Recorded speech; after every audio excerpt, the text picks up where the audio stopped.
All right, thank you all for being here today. This is the second meeting of the Interim House Review Committee on the 2011 Water Patrol Division merger into the Missouri State Highway Patrol.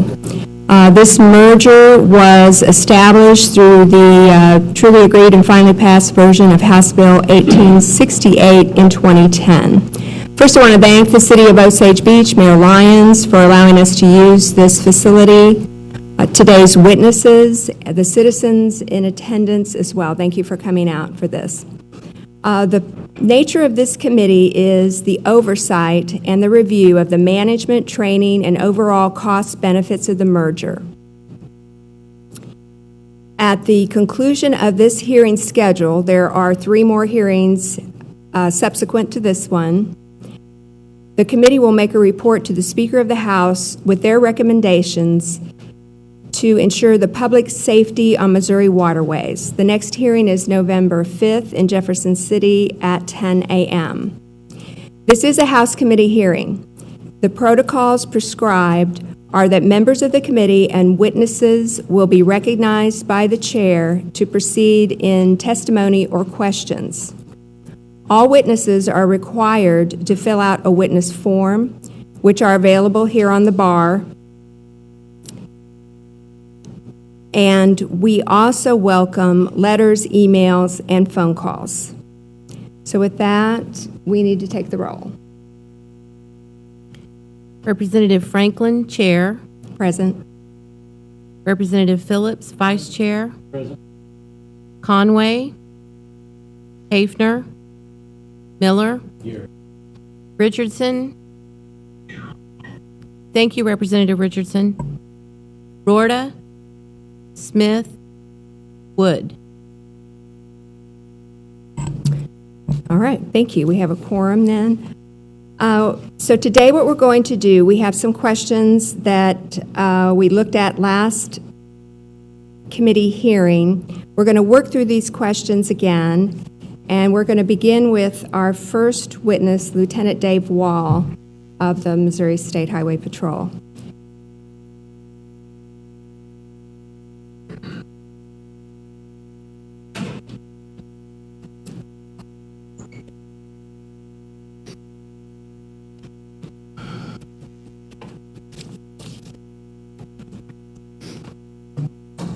Good morning. Is your mic on? I believe it is now. Okay, well, you may proceed. Madam Chairman, members of the committee, I'd first like to thank you for requesting that I testify here today. I feel it's important we examine all aspects of this merger, gather as much information as we possibly can. First and foremost, I want to tell you that I come here today on my own time, off duty, not in an official capacity of any kind. My testimony will be that of my own and will not represent the opinions of the Missouri State Highway Patrol.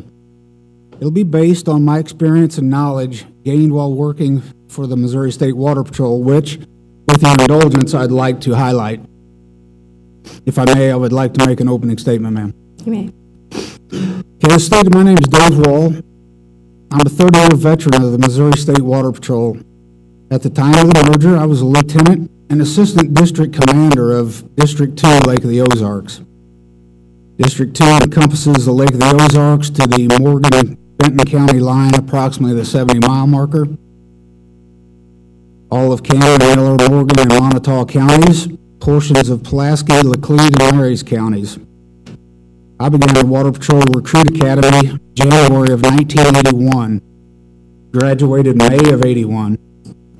I was assigned to Lake of the Ozarks and did my field training under the then patrolman Gary Hopp, who you heard from at the last hearing.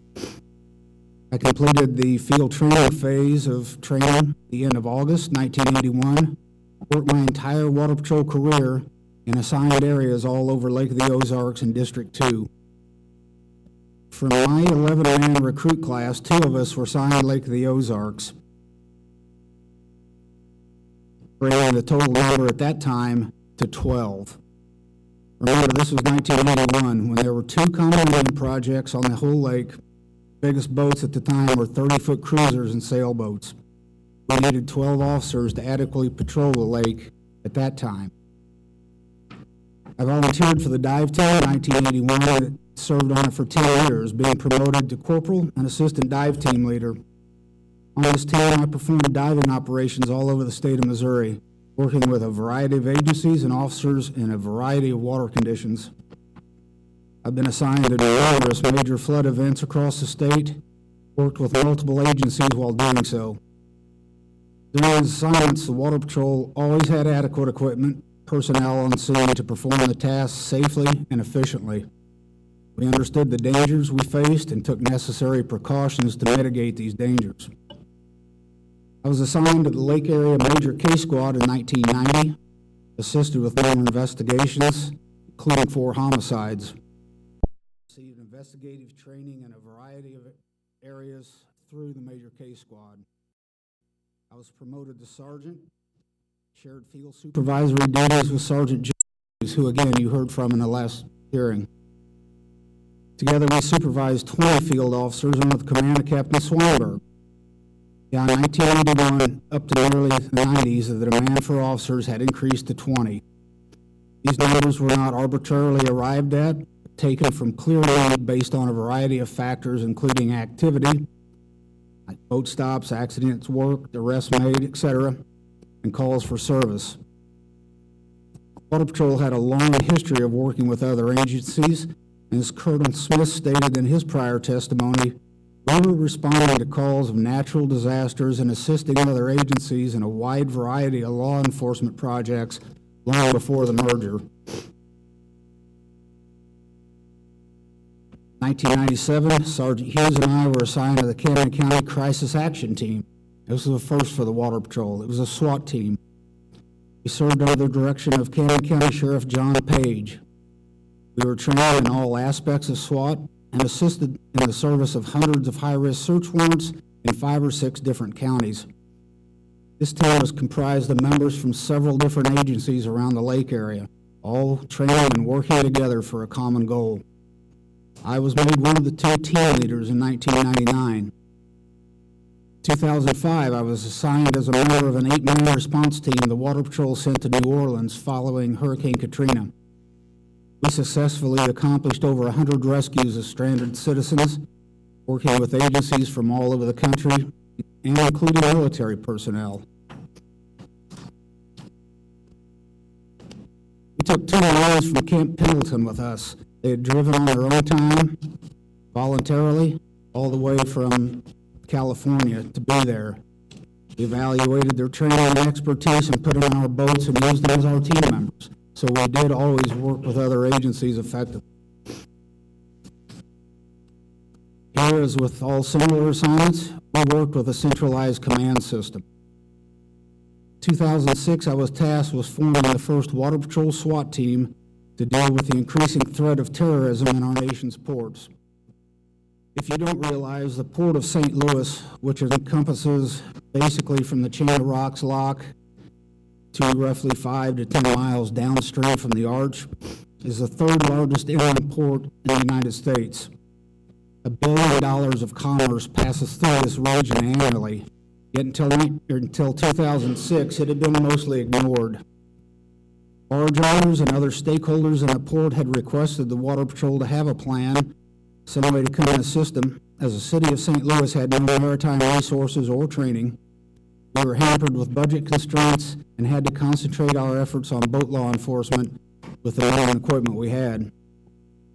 Efforts began as early as 2003 under the Holt administration, but were not funded or accomplished until 2006 under Governor Blunt.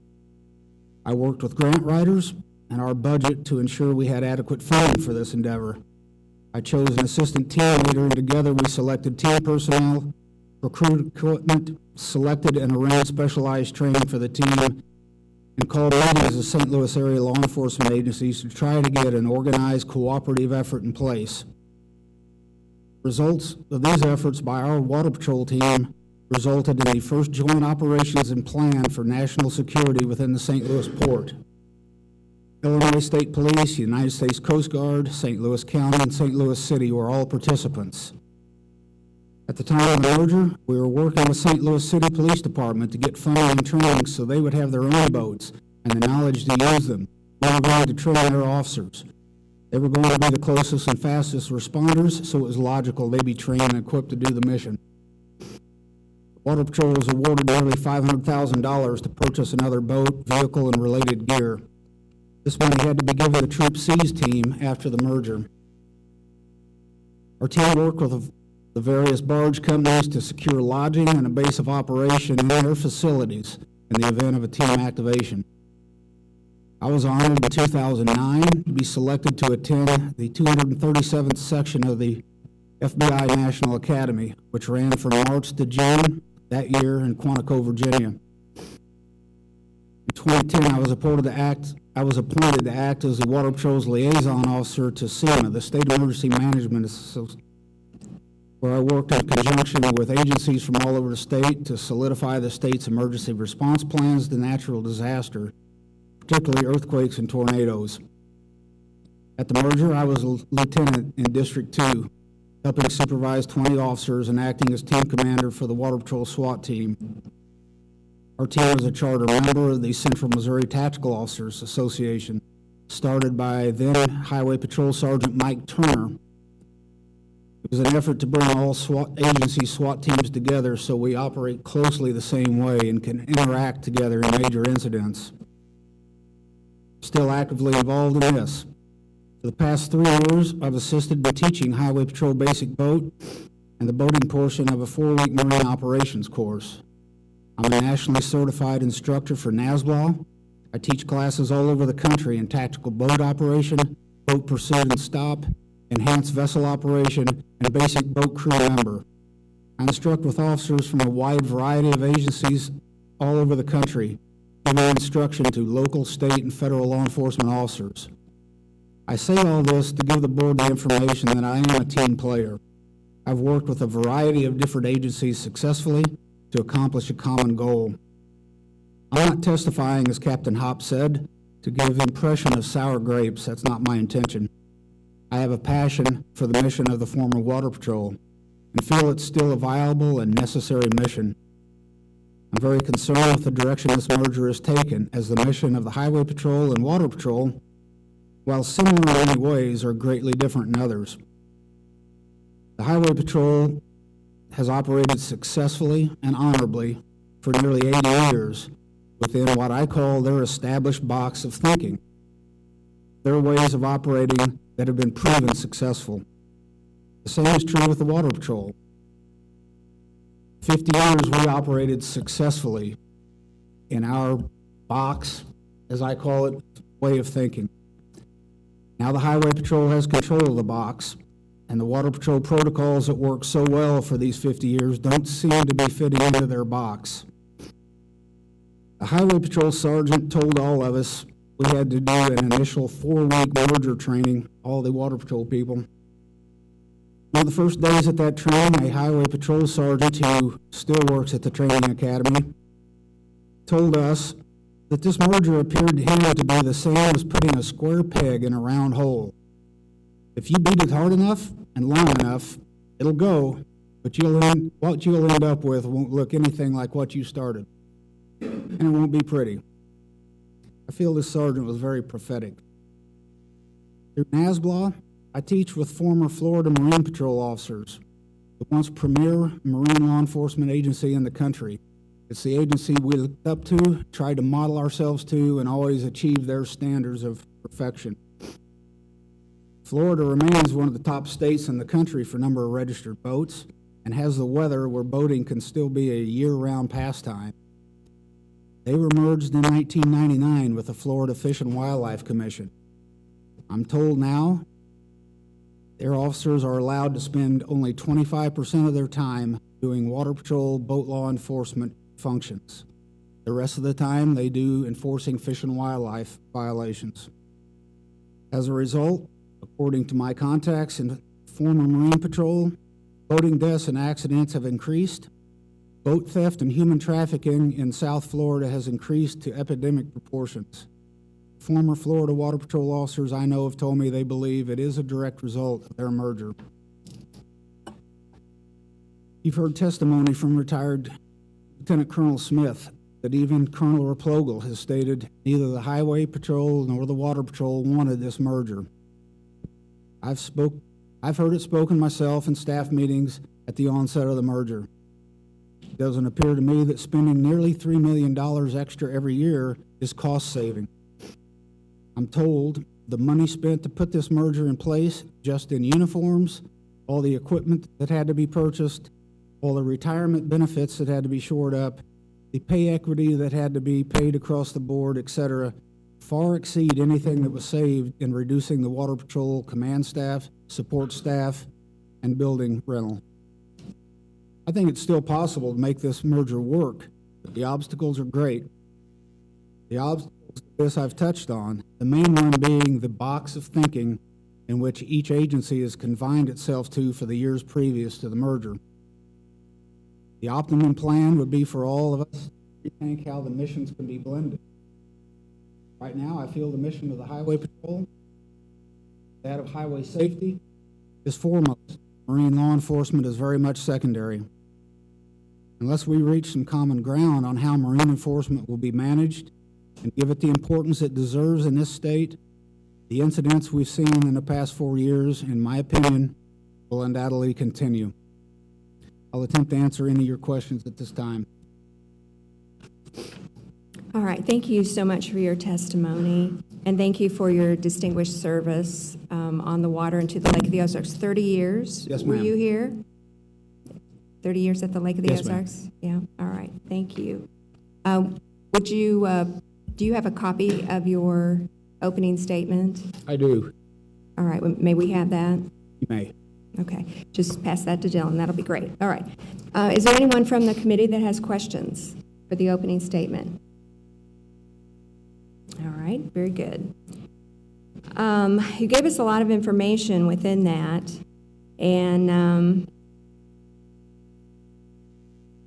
I guess one of the questions I'm going to ask you to start with here is that you told us how you have expanded from just being on the water, the Lake of the Ozarks, into the dive team and the SWAT team, and I may be missing something else that you did. But so how were you able to do that? Where did you get the time? How did you have the availability to, and I kind of look at you, and you may not appreciate this, but as an investment for the state of Missouri. We, the taxpayers of the state are the ones who pay your salary. Yes, ma'am. Okay. And so the time that you used, was it time that you used to accomplish these items? Were you on Missouri taxpayer time, I guess? For the most part, it was done on duty. There was a lot of things that, like all of us, we do things on our own time because we want to follow through and see things done. And if you don't have time to do them, we all did things on our own time. And then, but we were the benefits. The state of Missouri is the benefit of. I would like to think so, yes, ma'am. Yeah, okay. All right, very good. You can elaborate at any time. You're used to those kind of just to answer the question. And sometimes when we're in committee, you may feel that way, but we want to give you some latitude that you may have. Do you have a question? All right. Are there any others at this time? Okay. Representative Miller. To inquire. You may. Thank you. Thank you for your testimony, Officer Wall. You're welcome. I'd like to go back to that Port of St. Louis because it's something that I've been looking into a little bit, and I'm really concerned about that. You're saying that we have the third largest inland port in the United States, 1 million going through it, if I've got my numbers right. And until 2006, we didn't really have any security, or what we were lacking in a security plan. Until the Water Patrol put a plan together, it was always a concern for everybody that was there, the stakeholders, mainly being the barge companies themselves that operate and have the commerce that goes through there on an annual basis. We had meetings with them in the past. Prior to 2006, we knew there was a risk there. The Coast Guard themselves did a threat assessment in that the St. Louis port, and it was quite high. But up until 2006, no, we had no organized response, basically no way to take back a barge or a ship that came through there that was taken over by terrorists, no. Okay, and in 2006, you started doing that. Do you know what the current situation is with port security in St. Louis? I have contact with a friend of mine who's on the Illinois State Police team. They're still actively training. Our mission was, part of the mission was turned over to the Troop C SWAT team. They were given the grant, the money that we had. They did purchase some boats. They have done some training in the port. They have a couple of people who I feel are probably qualified to drive the boats, because that's that's something way out of the ordinary for a normal patrolman to drive a boat. Okay, so we've got $500,000 was given, and I actually started, I'm going to use the word chasing some of the federal grants that have come down. I found some that went to the actual port operators, I think, and some that went to the barge operators. And I think this is maybe a question I have, since I think we have someone from the patrol taking notes or something like that.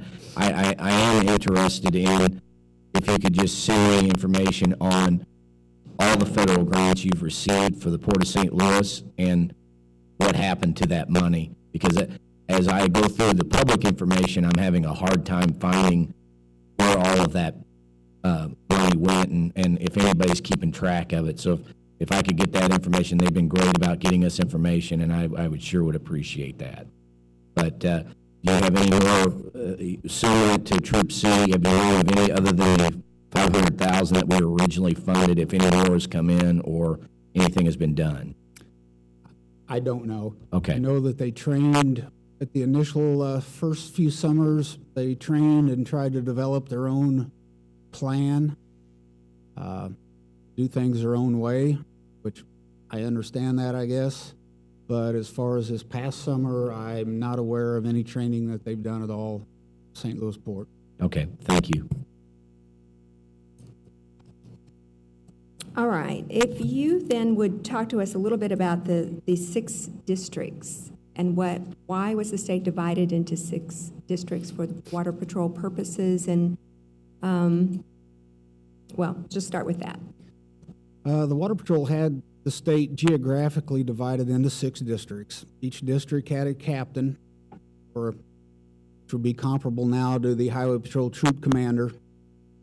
Under this captain, he had sergeants and corporals, and there at the last couple of years of the Water Patrol, we had lieutenants. That was a supervision chain in each geographic district of the state. Each district had different manpower, different equipment requirements depending on the type of water, the amount of water, the type of activities that they dealt with on a day-to-day basis.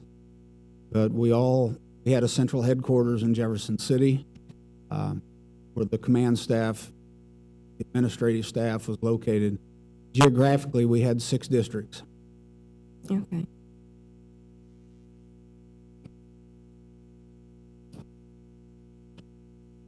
And then in your opening statement, you said you were part of the dive team. So is there just one dive team for those 6 districts at that time? There was. We had one dive team that covered the entire state. We had our divers spread out, again, geographically. So no matter where a dive was needed, we had people in various parts of the state where they could respond and get there. We had the dive team leaders and assistant team leaders, one or the other, or sometimes both, depending on what the dive involved. We would always send one of those people. But geographically, we had people spread out all over the state that could respond to dives. All right.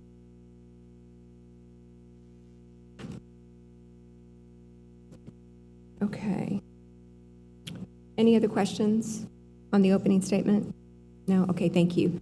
So we're going to go through the questions, and I have provided a copy of those to you, and I would like Sergeant Henry to come up as well, if you could speak to a little bit of these questions. Could you do that now?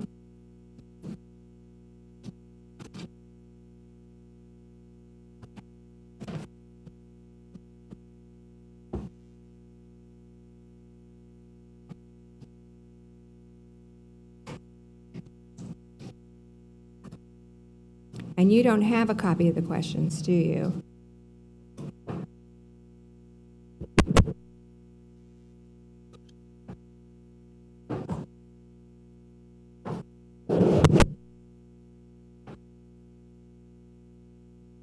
Would you like to introduce yourself? Would you like to introduce yourself to the committee? My name is Randy Henry.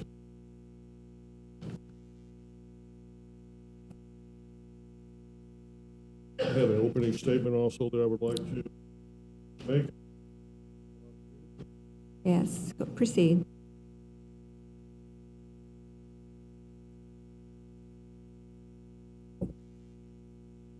On October 2nd, I was advised by the Highway Patrol's legal counsel, when I'm on state time, I represent them, required to support their views. I am here today on my own time, without representing Missouri Highway Patrol. I'd like to answer any questions.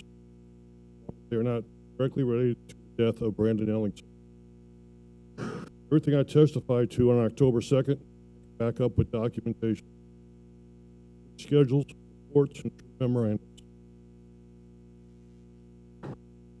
While it's obvious that the training occurred before May 31st, 2014 was deficient, it should not be an excuse for poor judgment, reckless, negligent operation. All right, thank you. Are there any questions for this witness from the committee? Representative Miller? To the choir. You may. Mr. Henry, do you have any documentation for the committee on training or anything that would help us out a little bit? Yes, I do. If you could give that to us at this time, that would be May I great. approach? You may.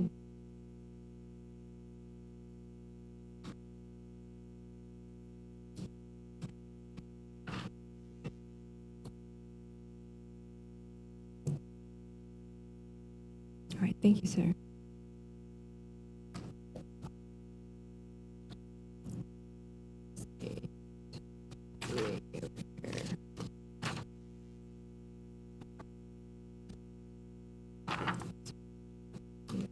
We'll just take a minute here and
Sergeant, what we're going to do is enter this in to our record, and we want to, we're walking a fine line with what pertains to the merger.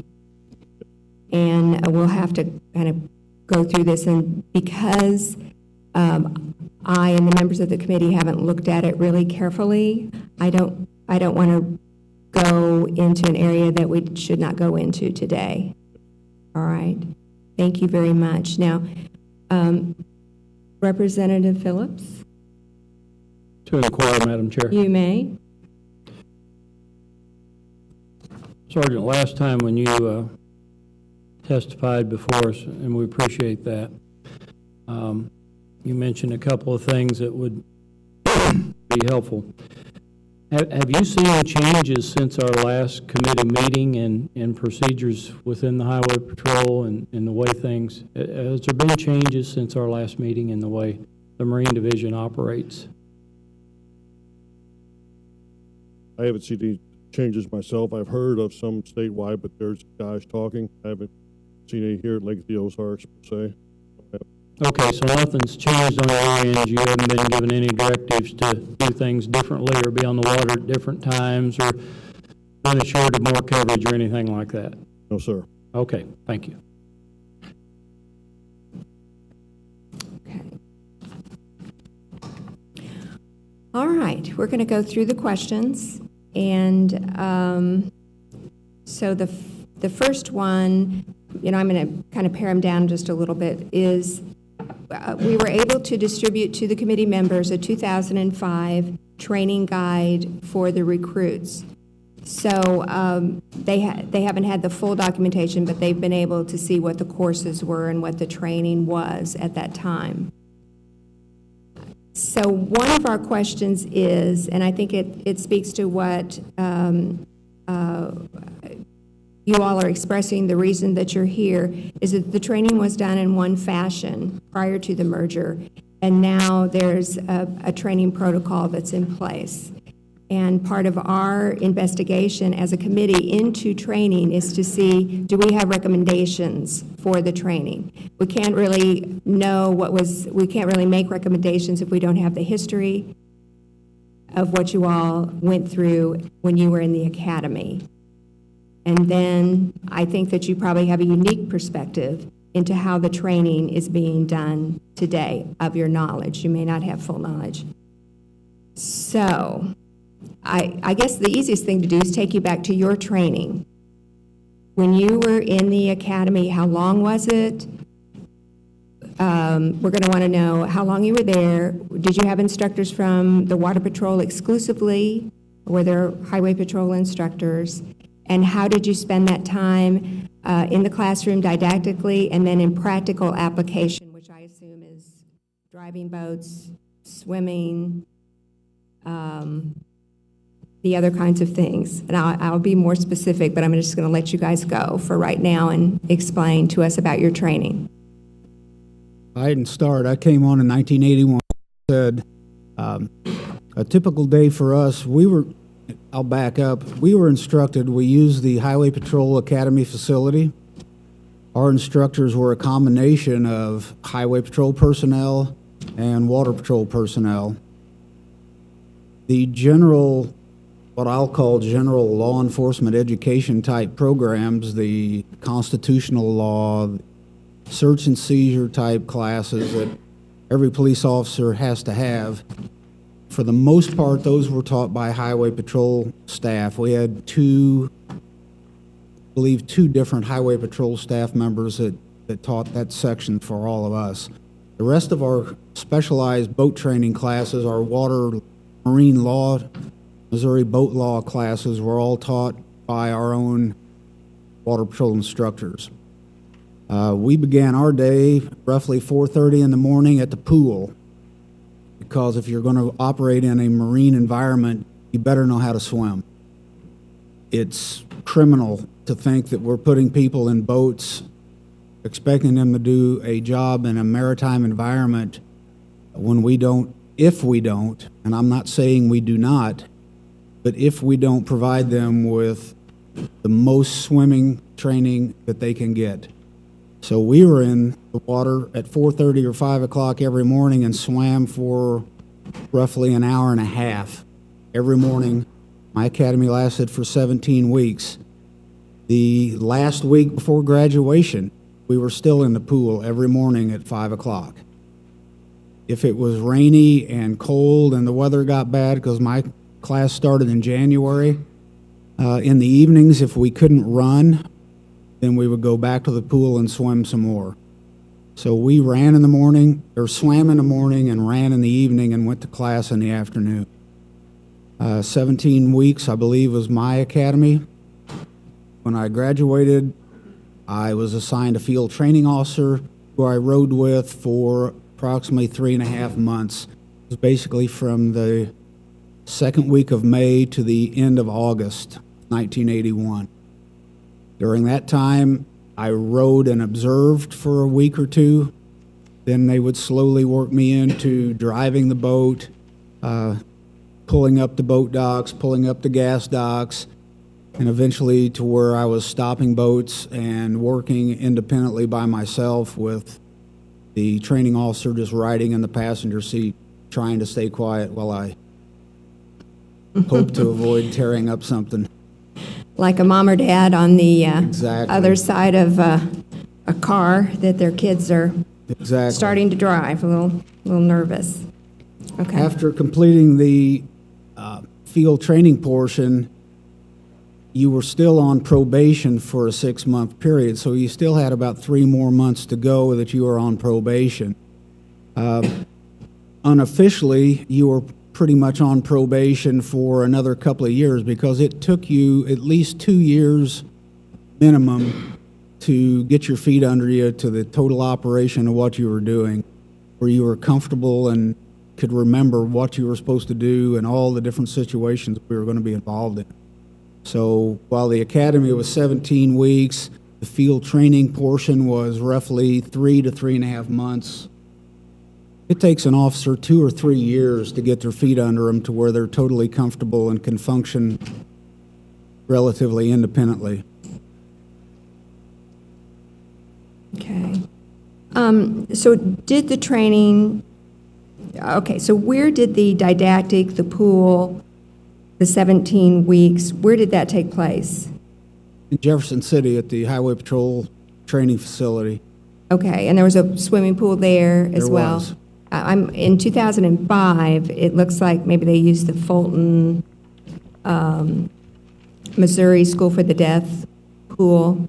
After the patrol closed their pool because of all basically it was just old and very costly to run, the Water Patrol had to look for other places to do their swimming training. So we used several different places. Okay, and I'm sorry, what year did you go through the academy? 1981. 1981. Now, if you were a lady, I'd have a little trouble asking you that because it might give us your age, but I think it'll be okay with you. I think there were still dinosaurs hanging around the training academy, yes. Okay, now, of the Water Patrol training instructors, tell me a little bit more about who those instructors were. If I remember, Corporal Russ Kahn was ran the training academy, and he was our primary instructor for a lot of it. Retired Colonel Rad Talbert was one of our instructors. Was he retired at the time? No. No, okay. He was a patrol officer. He came on the year before I did. Okay. We had our own firearms instructor. We had our own self-defense instructors. We had like a 5-person cadre, if I remember right, that did most of our training. All right. And is this all they did? Were they just instructors, or Oh, man, what else this is did they what do? they did in the off time. We always ran our academy in the winter time because that was more of the off season of the boating year. So they would do those duties if we had patrol academies going, and then when the academy was completed in the spring, they would return to regular patrol duties on the water. Okay, so they had some actual career experiences to infuse into the recruits and to share, and I guess, Absolutely. this body of knowledge to Absolutely. infuse into Yes. the recruits. All right. And then we talked about the unique areas around the lake, not around the lake, around the state, the unique bodies of water. There's rivers and streams and our unique busy lake, and then lakes that aren't quite as busy. And did this field officer training take place in those particular areas that they were going to serve in? It took place in the specific area that you were going to be assigned. I was assigned to Lake of the Ozarks. I was going to be working between the roughly 7-mile mark to the 18-mile mark. So my patrol training officer, we worked in his area, which adjoined that up around the Gravois and the dam, down to and including the area that I was going to work. So I had a lot of my time was spent in the area that I was going to be working by myself later. Yeah, and that's certainly makes perfect sense. Yeah, okay. How about your training, Sergeant Henry? I came on in January of 86, and my training academy lasted at the end of May, exact amount of weeks. We graduated right before. My academy class mirrored what Lieutenant Walls was. We did swimming every morning. We ran the afternoon, similar to what he all same type of curricular training.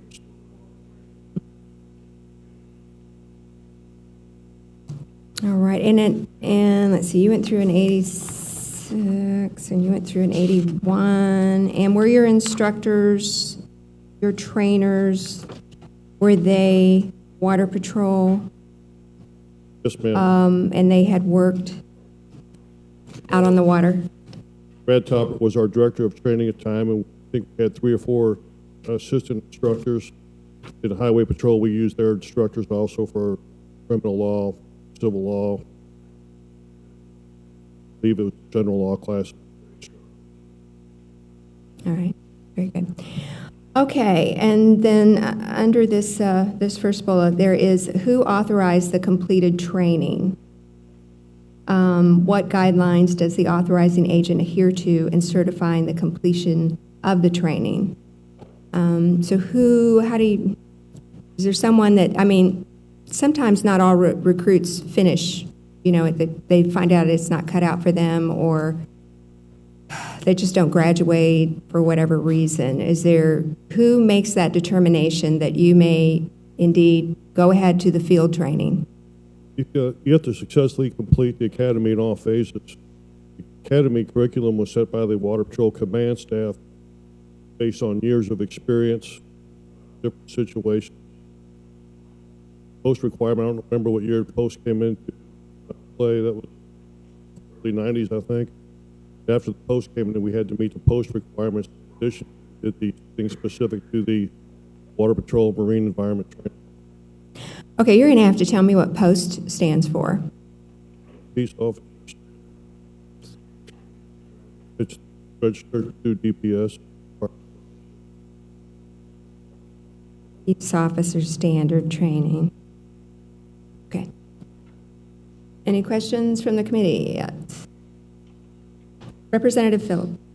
To inquire, Madam Chair. You may. Thank you. So, Captain, am I using the right rank there? I'm a lieutenant. Lieutenant? Lieutenant, if I got kind of crunched the numbers right, about 75 to 100 hours probably of swimming just in the course of that 17 weeks, early morning swimming. You started, you know, when I was a recruit in the Highway Patrol Academy, we started every morning that early with calisthenics in the gym. Sounds like you guys started it with swimming at the pool. We did calisthenics poolside and swim. And then swam, okay. So roughly, it sounds like quite a bit of swimming going on. And I assume then that was a requirement of graduating from the Water Patrol Academy was to pass a swim test. Is that right? We had a requirement before you would even be hired. You had to pass a certain standard of swimming ability to get a job with the Water Patrol. Okay, so you couldn't even become a recruit in the academy if you didn't know how to swim or could pass some kind of a basic swimming test. That's correct. All right. Then from that point on, and again, it's my assumption that you were taught a number of things about the water, not just how to swim, but how to fight somebody in the water, correct? That is correct.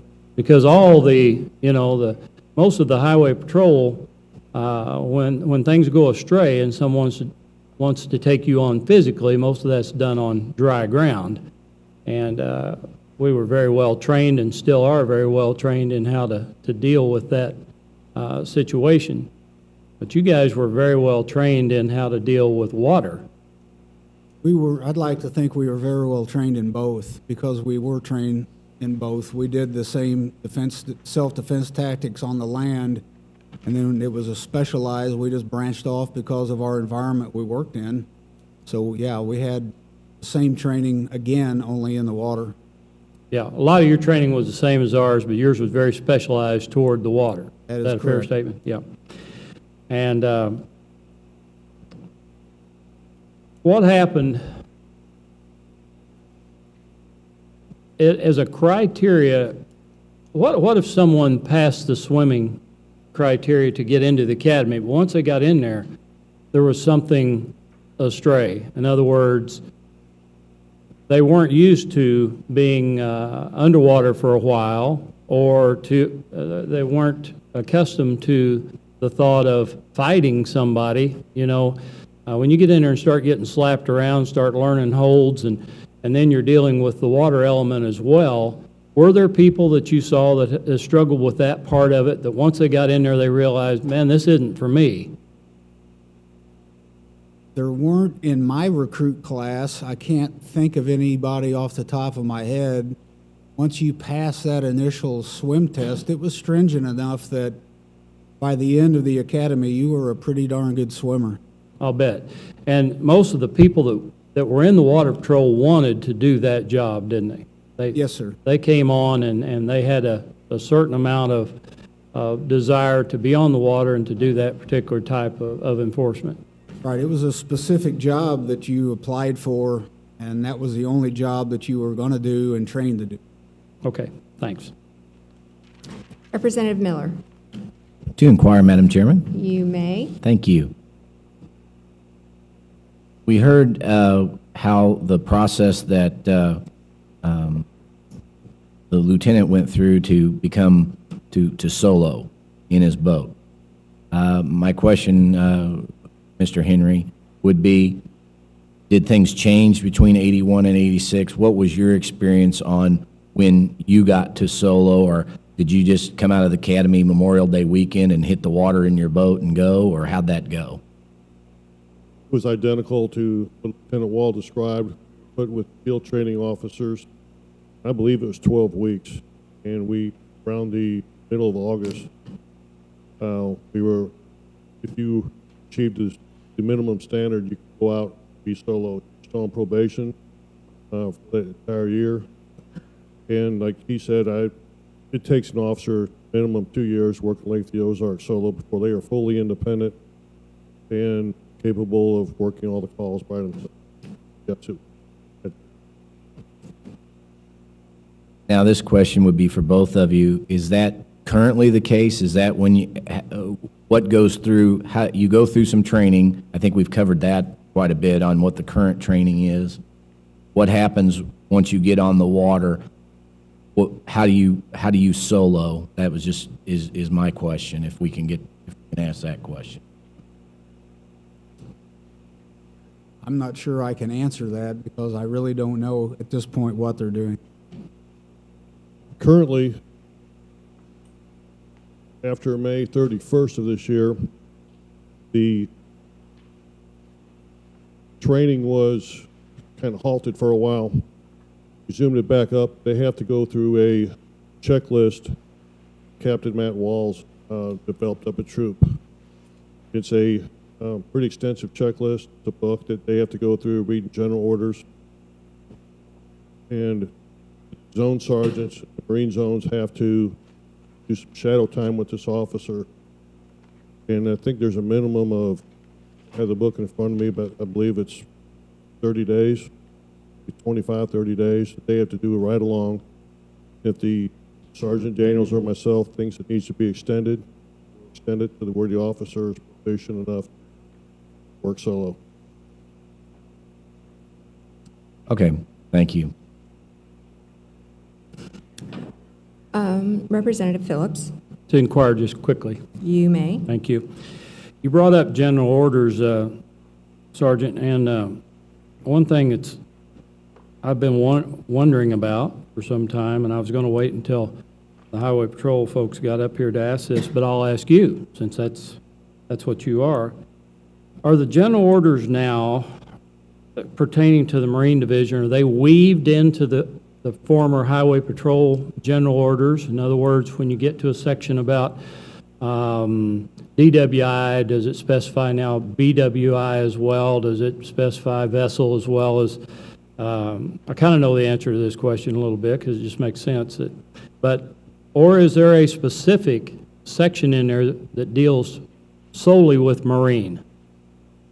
There are specific general orders that deal with the marine issues like boating while intoxicated and boat operation.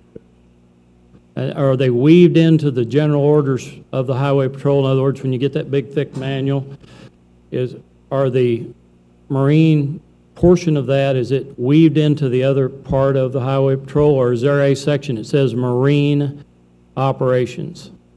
There's not a particular section. It's its own general order. Okay. There's several of them that are just pertain to the marine operation. And They are in the same general order book, but the rest of the general orders are in, yes. okay, thanks. Okay, let's go back then to the swimming, the development of that. And so when that is tested, somewhere I read, and I don't have it right here before me, that there was something about being clothed, swimming so far being clothed, and was that something that you all had to do? What were the marks that you had to meet in order to, I guess, pass the swimming section? I graduated, we had to perform a 15-minute treading water while fully clothed. We had to do a 1-mile swim while fully clothed. It was untimed. You just had to finish it without stopping. We also had to dive to a depth, well, whatever depth of the deep end of the pool was, bring up a weighted object and swim it over to the side. I believe that was a lot of the requirements. All right, so do you then, during the course of the time that you were on the water, was there some proficiency test of your ability to swim or to rescue or to have combat in the water, or? All of that I've described were part of our recruit training, and if you didn't complete them, you didn't pass the academy. You had to complete the mile swim or you weren't going to graduate. You had to complete the time treading water fully clothed or you weren't going to graduate. So then when you went out on your own, on solo, I guess is the term that I've learned today, how did you keep those skills proficient? Again, in the wintertime, during the off season of the boating season, we'd have in-service training. We would bring in people into Jeff City for a week-long session, and when we had access to the pool, that was part of our in-service training. We wouldn't really necessarily call it recertifying, but we would go through all the swimming exercises again. Okay. There was also the Water Patrol, we had a required physical fitness test. Officers could choose to swim rather than do the run for the cardio endurance portion of the test. I see. A lot of officers did do that. Okay. All right. All right. What else we have? Is there anything else that you want to add about the training? Is there anything else there? Okay. Let me look here then. And I just want to go back over this part, and I'm sorry, but I want to be sure. So in order to become, in order to be solo, there's marks that you had to meet, and again, who were those people that said, you graduate from the academy, you've completed your field training, you now can go out on the water. Who was that? Field training officer did daily reports, the officers. Okay, is there just one field training officer that supervised that? It would Was that a be, supervisory position? You would have one primary But if your primary was off for a day or went on vacation, and you would go with another officer, and every so often you would go with another officer just to learn a different part of the lake and learn how that officer, how he operates. Okay, so on our lake, which, you know, we're most familiar with here, there would be different sections assigned to different water patrolmen? Yes. You'd have one officer work from, like, say, the dam to the 6-mile marker, one from the 6 to the 12. We would scatter throughout the lake. And if I'm, say, when I train, my officer's at the 45-mile marker area. Every once in a while he'd take off. I'd ride with, the time, Dave, at the time, but I'd ride with Dave Wall in the 9-warm. I would learn 9-warm under him. Then I would also see how he got to work.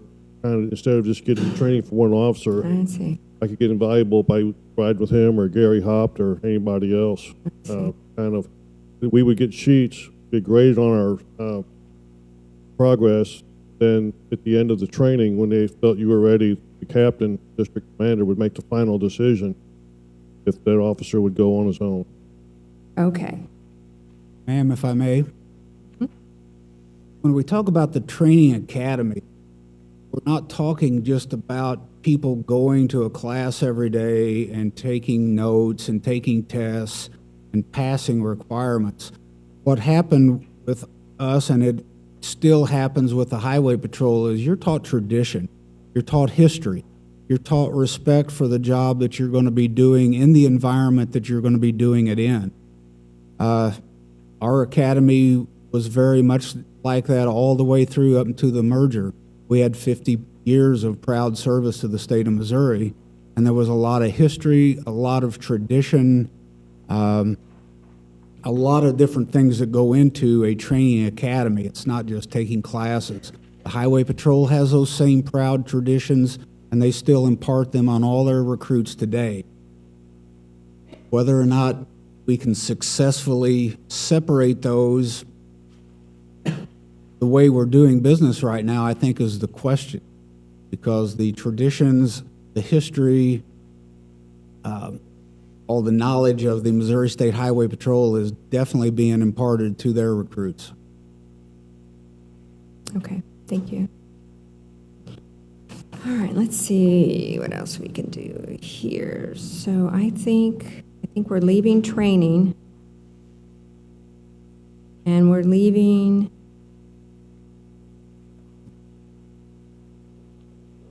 who decides. Okay. As far as what you can answer. All right, let's just go over this for just our benefit. Tell us about the facilities that you use to train, and you've hit a little bit about that. We're down to the third bullet, and you just, in general there, what facilities did you have? Just so we can make note of that you trained, that you then did your in-service in just all the water patrol operations, your own. I assume you had your own mechanics, you had your own, let's just go through that. Yeah, we trained at the Highway Patrol Academy facility, Jeff City. For several years, we actually did our in-service trainings in the classrooms if they were available at the Highway Patrol Academy. We had our own marine shop with our own mechanics. We had our own headquarters buildings. And as we expanded and got bigger headquarters buildings, we were able to have our own in-service trainings and our meetings in our own facilities. Okay. Anything to add to that? No. Where did you store, is this garage area where you stored or the shop where you stored your boats? We've had for a long time a storage facility. Most districts had their own storage facilities that we rented, or like ours was given to us by ODOT, the building they weren't using. We kept boats, supplies. Every district had a storage facility where they could store spare boats, spare supplies, cleaning supplies, that type of thing. We had one here, and we still have a facility here in Osage Beach. That was no cost. Okay.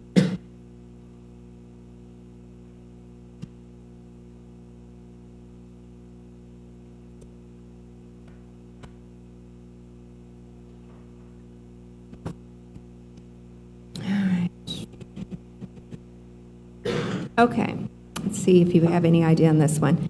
Prior to the merger, which will be we may come back to this one, but we're going to do 1, 2, 3, 4. Prior to the merger, 2006, 7, 8, 9, and 10, how many total man-hours were spent patrolling the waterways? Do you have any idea? I don't have any figures like that in front of me. I would know that our people. Tell us about, but Lake of the Ozarks had a certain number of officers, We did. and they had 24 hours that they were on 12-hour shifts. We worked 12-hour shifts on holiday weekends. If we looked like the traffic warranted it, we let our officers work however many hours they needed to work to get the job done. Our man hours, as far as patrol time, were spent year-round. We always had somebody available on the water responding to calls year-round. In the wintertime, when we didn't have as many people needed on the lakes, we did water safety education programs, which I think was one of our bigger points of our mission, was promote boating and water safety. We had a few people assigned to criminal investigations in our district, but it was a part-time, as-needed assignment. They were supposed to be doing regular patrol hours when they didn't have some major investigation come up. All of our people worked thefts from docks, break-ins of lake homes. We all did investigations, and a lot of that was just part of routine patrol. So to break down patrol hours, all those things we did, that was duties of the water patrol. So it was all hours to be recorded as patrol time. Well, I was wanting to see if there's a question on here about the water safety training, the going into the schools.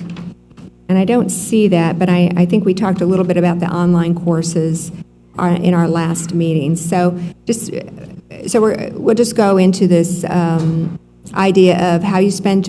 I think we've got a pretty good idea of how you spent your time during the season. And what was the season's dates again? Was it May 1st through?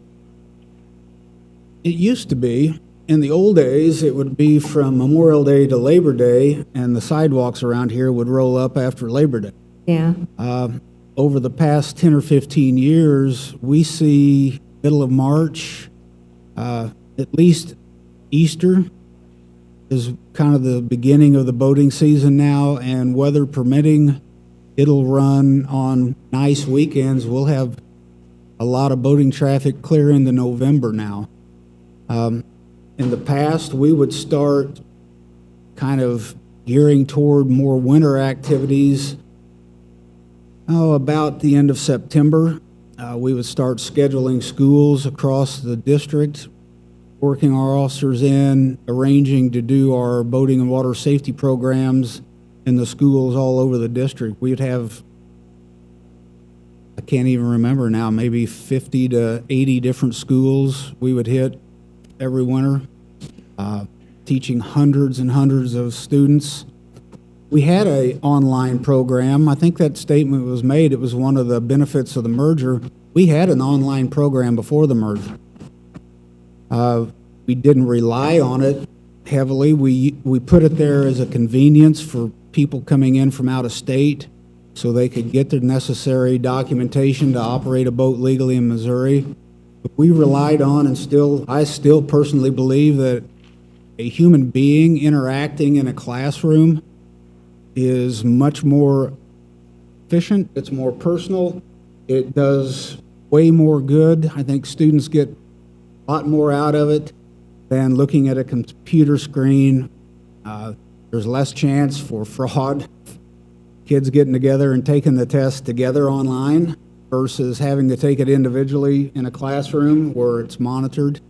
I think there's a chance for officers to give their personal experiences. Community policing should be something that's at the height of all police agencies, and that was just one way we were able to do it. Kind of like a DARE program. We use those programs like that. We still are giving the programs at the schools. I want to make that perfectly clear. That is something that did not stop. Chris, Sergeant Daniels and myself are currently working with schools, setting these up. A lot of schools now, they don't have the time like they used to, but making contact with the schools. And we probably have, how many schools we have set up so far, but we are still doing quite a bit. Within the schools? Stop completely. Okay. And then did you also do for out the general public, adult, I guess I would call it adult? Yes, we do those basically in the spring. We got 3 this coming up here for the end of the year at Lake Ozarks. Fire department, we got 3 different courses. Registration is online, and the general public can attend those. Okay. Well, how many do you usually have in attendance here at the lake for those? It varies sometimes, depending on the weather. I've seen as little as 2 or 3 people, but sometimes we put a max on a limit. People that can attend, 30. Sometimes we have people that we still let in that exceed 30, yes.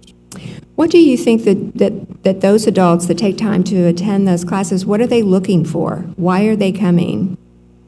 I think what Lieutenant Wall said, they like the human interaction. They like being able to talk to an officer and answering questions that ain't in a book. Getting real life questions answered on Lake the Ozarks specifically, and I'm sure other parts of the state where officers give the programs, they can answer questions specific to those waterways. Talk about just a little bit more than safety. Talk about regattas or buoys or whatever people talk about. We're able to bring that up and basically one-on-one interaction. And can you identify any, positive results in your course of being on the water so many years and interacting with people? What is the feedback from those classes? What is so positive about that? I think like what he said, the community interaction, community policing, it helps us get rapport within the community. The schools, teachers, they have kids that have information. I mean, it's amazing some of the information we learn that able to help these kids out or solve burglaries and stuff. Some of our leads and stuff come from these schools. It's not what we're there for. That's just one of, I guess, the extra benefits. It's a real, just getting into the schools and meeting these kids and show them that we're much more than somebody riding around the lake, give tickets, see the human side of us, and vice versa. Okay, thank you. Representative Miller? To inquire, Madam Chairman. You may. I have kind of a 2-point question here, and they both deal with pre-merger and after merger. Before merger, how were you dispatched? I want to do specifically Lake of the Ozarks. There's 2 ways. Water Patrol had their own dispatch center up in Jeff City, and then most of the time people call the county. They lived in Miller, Morgan, or Camden counties. They would call the sheriff's office. We had an excellent relationship with all the sheriff's office. We had their radios in our boats. They could contact us through that way also. So the dispatcher of the county would contact you directly? Yes. Okay. Now that's pre-merger or current? How's it go currently? That was pre-merger, so what's it do currently? Somebody needs to contact one of our Highway Patrol or Water Patrol Division officers. They can call the county, they can call the city of Osage Beach, and that call will be transferred to here it'll be Troop F dispatch in Jefferson City. There's a Troop F dispatch currently now. Okay. Now, we've been talking a little bit about boat laws, but you guys do a whole bunch of other stuff, including take care of crime by water.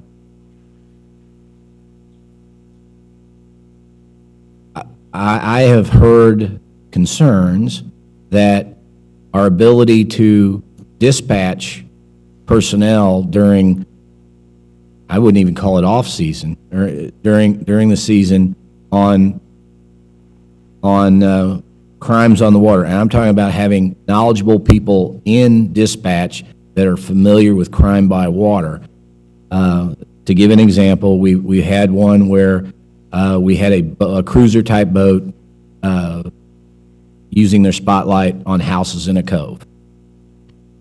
And as much as they tried, the person who was talking to a dispatcher, and I don't know which dispatcher they were talking to, they had a hard time getting them to understand that, maybe I'm wrong, but I think it would be hard to dispatch by land to get there and understand what's going on when you have water crime going on. So I guess what I'm getting at is could you kind of expand on the differences between crime on water and what happens here at Lake of the Ozarks via water that we really need to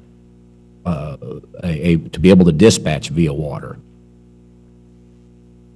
I'm going to let Sergeant Henry answer that. Last 4 years, I've pretty much have nothing to do with marine law enforcement or anything at Lake of the Ozarks anymore. I know when I used to work here, if there was a problem in the Osage Beach area, Osage Beach police could call me directly on my radio in my boat or my car and could direct me right to where I needed. I don't have those capabilities anymore. The dispatchers are dispatchers now. They do an outstanding job. There's always going to have dispatchers who ain't maybe as familiar with the lake as the dispatcher worked before them. Always can be an evolution of people. We get that. What's nice about our computer system, if they get on their radio and giving us a call, it's part of our job, especially as supervisors, to monitor these calls and direct another officer to go to another area if they're closer. The dispatch may not understand that there's officers working parts of the lake. They have a map, but sometimes things just don't work out the way they're intended. Down here, we take care of that pretty well on a local level. If I hear an officer get a call working the dam, but it's up, he's working down there and he gets a call in Anangua, I don't expect that officer to drive 40 miles by water to go take care of a call if there's another officer already in Anangua. That's kind of a supervisory issue, and we try to stay on top of that. To answer your question. Okay, so you handle not just boating laws, but you do handle crime by water, which are thefts, yes. and we've had assaults, we've had and your current in some dispatchers are trained in road work and in the water resources we have. Yes, I think the training is sufficient, yes. Okay, thank you. Okay. All right, we're going to go down to the last bullet there on the page, which is what career positions within the Missouri State Water Patrol were restructured, removed, or altered by the merger with the Missouri State Highway Patrol. So basically, can you give us some idea, how was your position changed with the merger?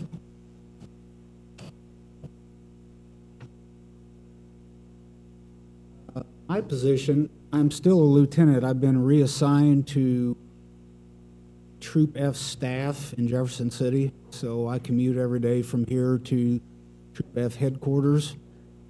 I supervise motor vehicle inspectors, driver examiners, the special enforcement zone, which is our canine and our drug interdiction teams. I supervise the public information officer. I'm a fit test for our gas mask system to make sure people's gas masks are working correctly. I am the seaman liaison from our troop. I work still with the Ameren Adopt a Shoreline Committee I was a charter member of, and I coordinate overtime stuff within our troop. That's my job right now.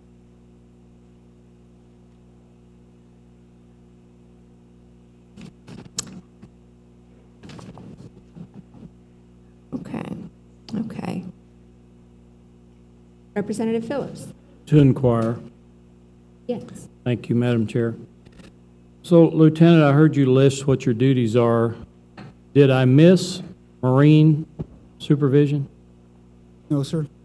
I didn't. So somebody else at the troop is in charge of supervising ultimately the Marine division in Troop F, is that Yes, sir. right? Okay. Has that person got a Marine background like you have? No, sir. Okay, thank you.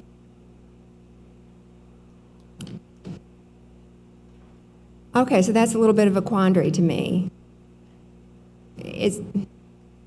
Why is that? If you had 30 years here on the Lake of the Ozarks, probably the largest stakeholder in water, marine operations, water enforcement, why is it that you're not here at the lake? I really can't answer that other than I do what I'm told. I'm a good soldier, and that's the assignments I was given at the merger, and I'm going to do them to the best of my ability. Okay, all right. Well, I think, I'm trying to understand the structure. You had a structure within the Water Patrol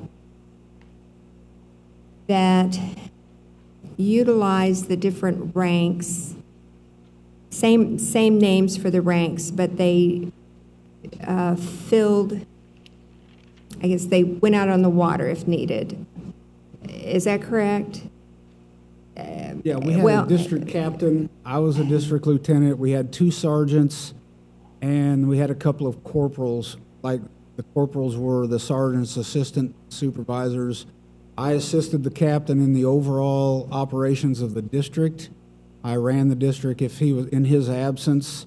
The captain was responsible for basically making sure the entire operation of the district was running per policy and running smoothly. As a lieutenant, I also commanded the SWAT team, so that took quite a bit of my time. But I reviewed all the reports, passed them on to the captain. We had budgetary issues or something, I was assigned to various committees. If I was able to complete all those tasks, then I did go out and patrol some in a boat. The captain was the same way. Especially on weekends, one of us would always work the weekends and assist down here. A lot of times it may have just been serving as a transport officer, but what we were doing would be shortening up that time the officer was going to be off the water and putting him right back out on the water to do his job while we handled maybe a prisoner for him and did the paperwork and the administrative end of that type of stuff. So it was about half administrative, maybe a little bit more. And then if we had time, we would also work on the water some. Okay. And I understand that the structure, this is part of the square peg and the round hole, because the structure of the Missouri State Highway Patrol is different. There's something called line functions, and those are the ones that are out on the road or out on the water. Correct? Okay. So sergeants and above in the troopers in the Missouri State Highway Patrol don't do those kinds of, they don't go out onto the roads per se, unless, there's a disaster, an emergency or something like that. Is that, do I have that? Am I stating that correctly? Lieutenants and above. Sergeants are still at the zone level. They still go out and patrol on the roads or the Okay. Okay. Thank you. So sergeants go out on and do patrol, whether it be water or land? Yes, ma'am. Okay. So lieutenants and above. If I can expand on what Lieutenant Wall said about the troop. I'm not speaking for Captain Kendall. But they are on a 2-year rotation. Lieutenants change. If a lieutenant has a certain group of districts or zones that he's in charge of, they each have a certain amount of zones that they oversee from the troop in Jeff City. Approximately every 2 years, they switch. That's to keep the continuity of government going, and the institutional knowledge, because if we have a road lieutenant came in and take over our marine operations, right now that lieutenant can tap the knowledge from Lieutenant Wall and Captain Walls, so when us older guys retire, there's somebody up there at the troop who still knows what's going on.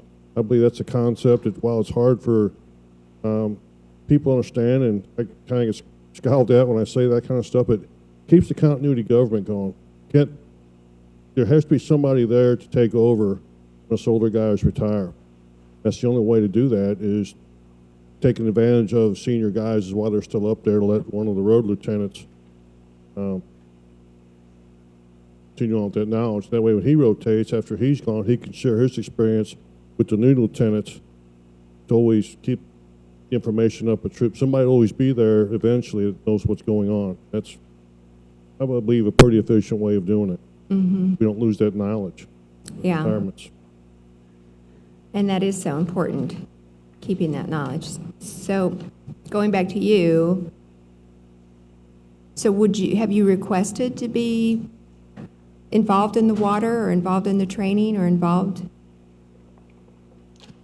I've offered a little input, but mainly I've been doing the assignments that I've been given. Okay.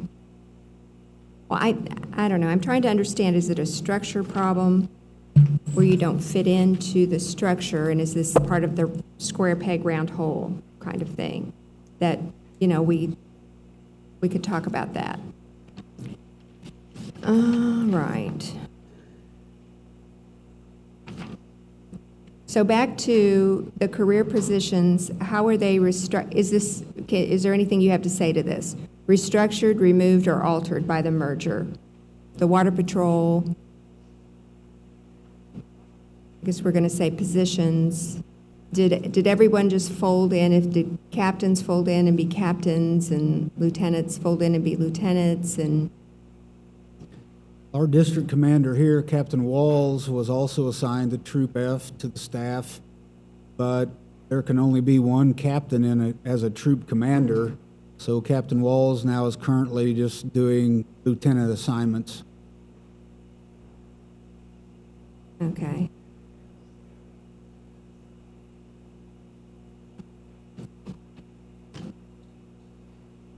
So he was captain of District 2 of the Water Patrol.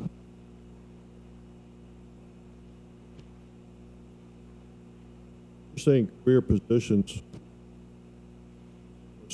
Question. All the command staff positions were absorbed. Other positions, patrol, colonel, lieutenant colonel, those positions were eliminated due to the major's position. They'd be able to, patrol staff would be able to answer where those positions went. Yeah. I think the positions there, they just went to other positions. We had 3 marine mechanics. Now we are down to 2. The third one retired. I believe his position was backfilled with an automotive mechanics position.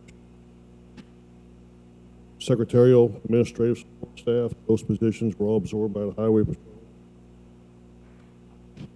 All of them, I don't know if that's the right word, but majority of them were, I believe. Okay, and I've come to understand this more, but I don't know if the folks that are in attendance here understand this more, that we still currently have a Water Patrol division within the Missouri State Highway Patrol. And we had testimony, and I don't want to get it wrong, but so can you tell me how many members of that division there are and what they are responsible for? My understanding that Captain Richardson, who is a former Water Patrol captain, is now the division director of the Water Patrol division, and within his division he has 2 clerical staff. Their responsibilities, to my understanding, are the supervision of the dive team, the overseeing of the buoys permits, and regatta permits.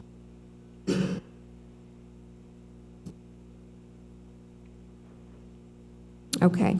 And then just to further explain that we have now is it a division, Marine Operations Division? Is that a true statement? Or I don't think that's exactly right. I think that we have just troopers across the board?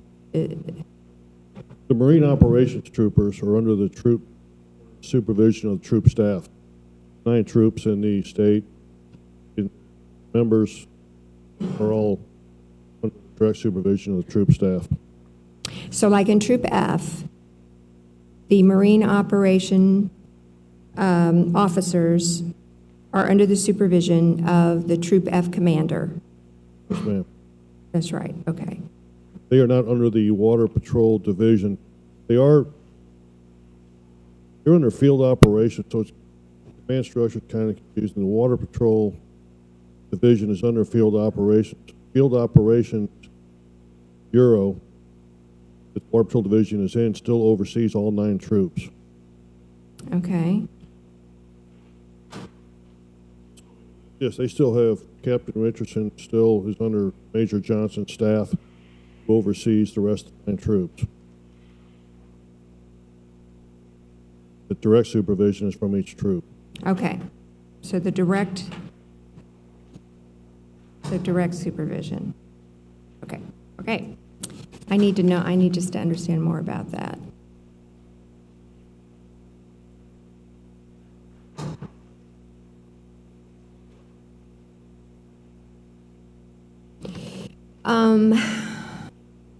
The other, I don't know. Does anyone have any questions while I kind of gather my thoughts here? I think I want to just touch a little bit on equipment and understand, and I think, Lieutenant Wall, you talked a little bit about how you oversaw your equipment, took care of your equipment, and what, I'm sure it was tailored to what the different divisions in the state were of the Water Patrol. So at Lake of the Ozarks, what was our essential equipment that we had? The equipment we had, every officer had a patrol boat assigned to him, and it was his responsibility to maintain, clean, and everything about the upkeep of that boat, short of working on the engines, and sometimes we had to get involved just out of necessity in doing that. But everybody had a patrol boat issued to them. That was their responsibility. We had 3, I think we still do have 3 R&R, what we call R&R boats, rescue and recovery boats. They're a more specialized boat for rivers, swift water. They're outboards. Some of them have jet outboards. Some of them have propeller outboards. Every district had those to respond to floods, to do body recovery operations out of. We kept those in the storage buildings ready to go whenever we needed them. As a state, every district had kind of unique, they had their own unique needs as far as what kind of boats. The boat we had here on Lake of the Ozarks, whether it's a 28-foot Challenger or a 29-foot Donzi, not every place in the state needed those. And Right. those district commanders knew what they needed. They have 29-foot Donzis on some parts of Table Rock, and they may use a 22-foot smaller patrol boat on other parts of the same lake. A lot of the districts had nothing but float streams and rivers, so they needed the jet boats, jet-driven, flat, shallow-running boats. So their fleet in their district would look more like that. It was pretty much individualized to make sure we had the right boats at the right place and enough of them to do the job. Okay. Now, what degree of technology did you have on those boats? Were they, did you have something that showed you where you were, computers, cameras? I don't know, what other technology might there be? It's not been since the merger that we've put cameras in boats. We experimented with a couple of them. We never had the resources to be able to afford the the cameras that they have now. We didn't have really good luck with the cameras that we tried. I never saw, I'm kind of an old school guy, I never saw a real need for a fancy GPS navigation system on an inland lake. They're nice in the fog. They're nice to be able to mark locations on. If you have a drowning victim and have a fairly good, you can hit the man overboard button on the GPSs and on these new navigation systems. For the most part, we always knew the area because we worked it every day of the assigned shifts. For the most part, we were working out on the water. We knew where to go. We knew where things were. Somebody said, we have a drowning at Edgewater Marina. We knew where that was. We didn't have to punch it up on a GPS and figure out where it is. It's years of experience working on the lake. You could pretty much work anywhere without the navigation systems. They're nice. I like them. If I had my own personal boat, I would have one. Not necessarily for navigating on an inland lake, but we didn't have cameras.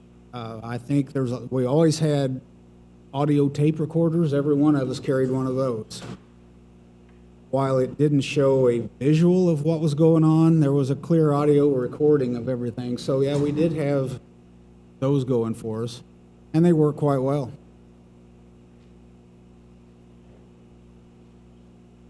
Don't get me wrong, I'm not against the cameras. I think cameras can really help in a lot of different situations.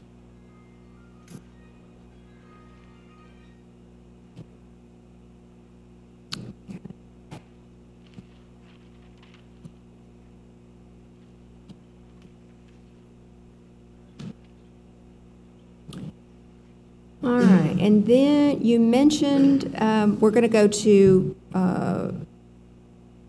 the third one from the bottom. What are Missouri's general water protocols?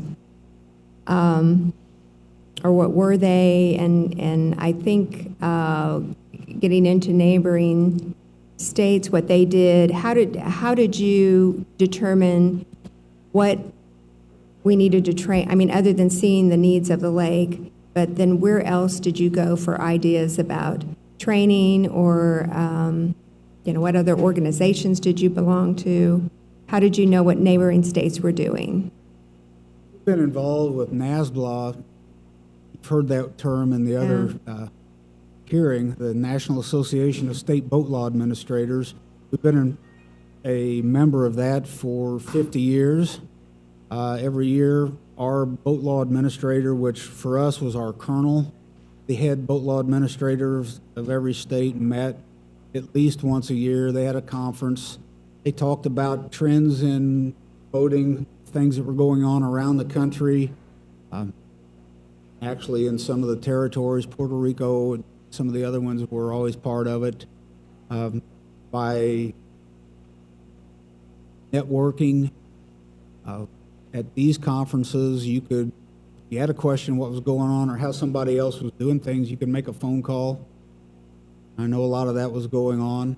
We'd had a lot of trial and error over 50 years of our existence and got to where we're at the merger.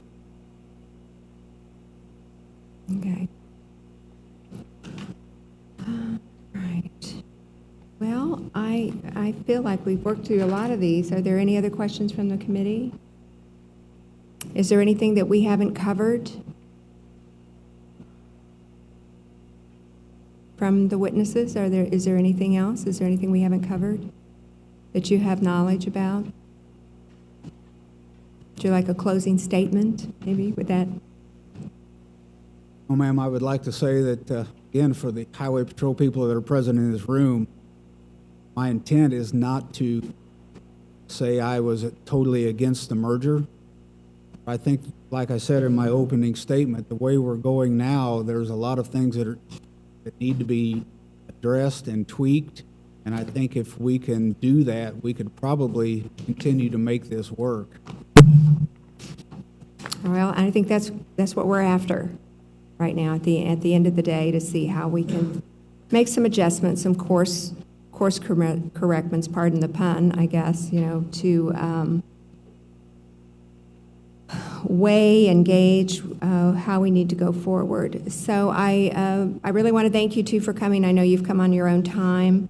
And I think probably it's been somewhat difficult to come, but it's obviously very important to you to speak to the committee, or you wouldn't have done so. So I want to extend to you our heartfelt appreciation for coming in today and visiting with us. All right, thank you. I do want to acknowledge that Representative Conway's assistant is here today. He's traveled in, and you know, we see our fine men in blue back here. We know that Colonel Repogel is here with us today, who is the superintendent of the Missouri Highway Patrol, and we appreciate all of you attending this hearing today. It, I think, demonstrates to the folks of the Lake of the Ozarks how important an issue this is. Thank you, sir. Thank you for coming. All right. I have some names that I'm going to call up. Just one moment, Rocky. Should I go to Byron since he's here? Okay. All right. We're going to kind of work through these, not based on your, I guess, your rank per se, but kind of how we feel might accommodate those who have come in to testify best. So first, Mr. Grimes, would you please come forward?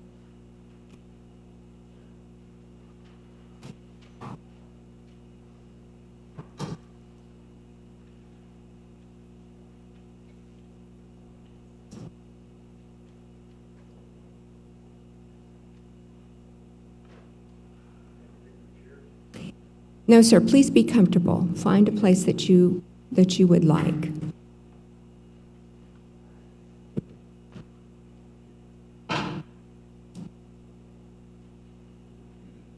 Are you on?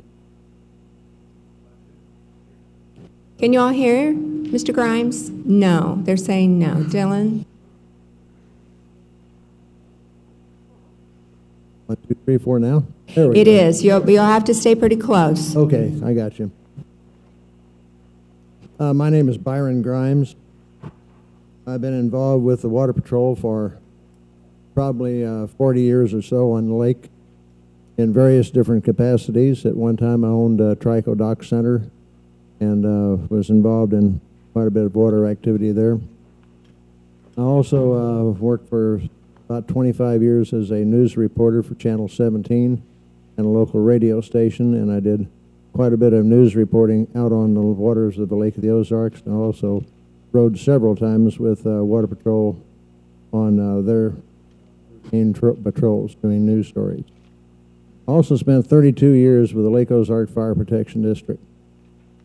I want to make sure that everybody understands that I am not here as a representative of the fire district. I'm here of my own accord, and the opinions I have are not necessarily those of the Lake Ozark Fire Protection District.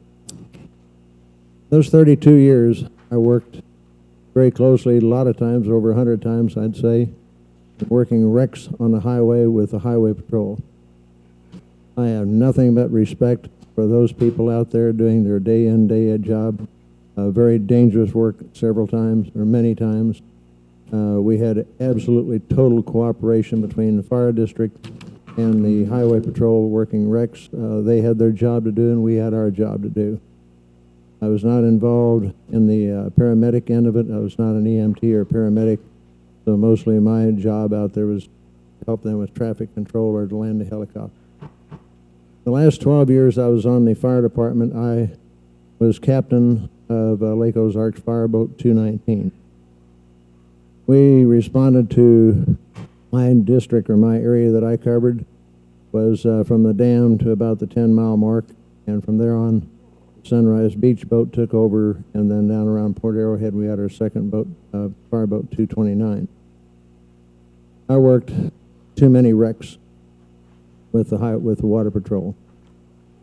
I have got very good friends. My kids grew up here on the lake, and we had something we called our water patrolman. Back in those days, it was Billy Holmes, or it was Gary Hopp, who is now retired captain. They were our water patrolmen. My kids grew up with Dan Needham, who was one of the only 2 water patrolmen on the lake back in the late 60s. He covered half the lake, and another water patrolman named Smith covered the other half.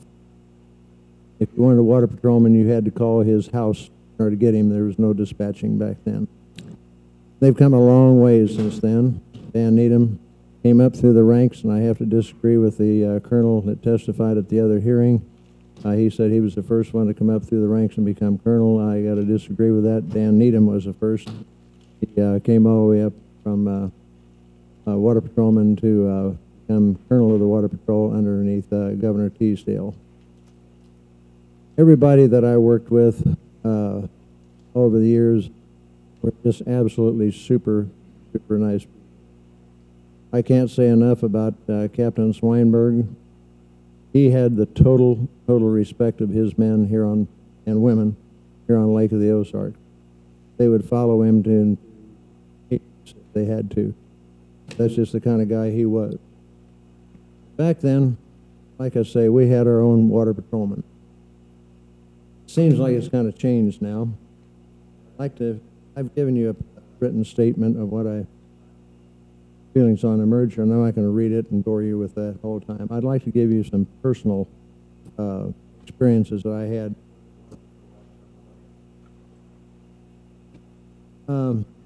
There was a question brought up about what Water Patrol does in the wintertime. We first came here to the lake back in the 60s. Back home said, what do you do in the wintertime? The standard answer was, well, we go up to Carl's Market and watch the yellow flashing light. So obviously that was the question. What does the Water Patrol do in the wintertime? I worked with Dan Needham on several occasions, boating safety classes. I taught the navigation on Lake of the Ozarks, part of that class. That's for adults.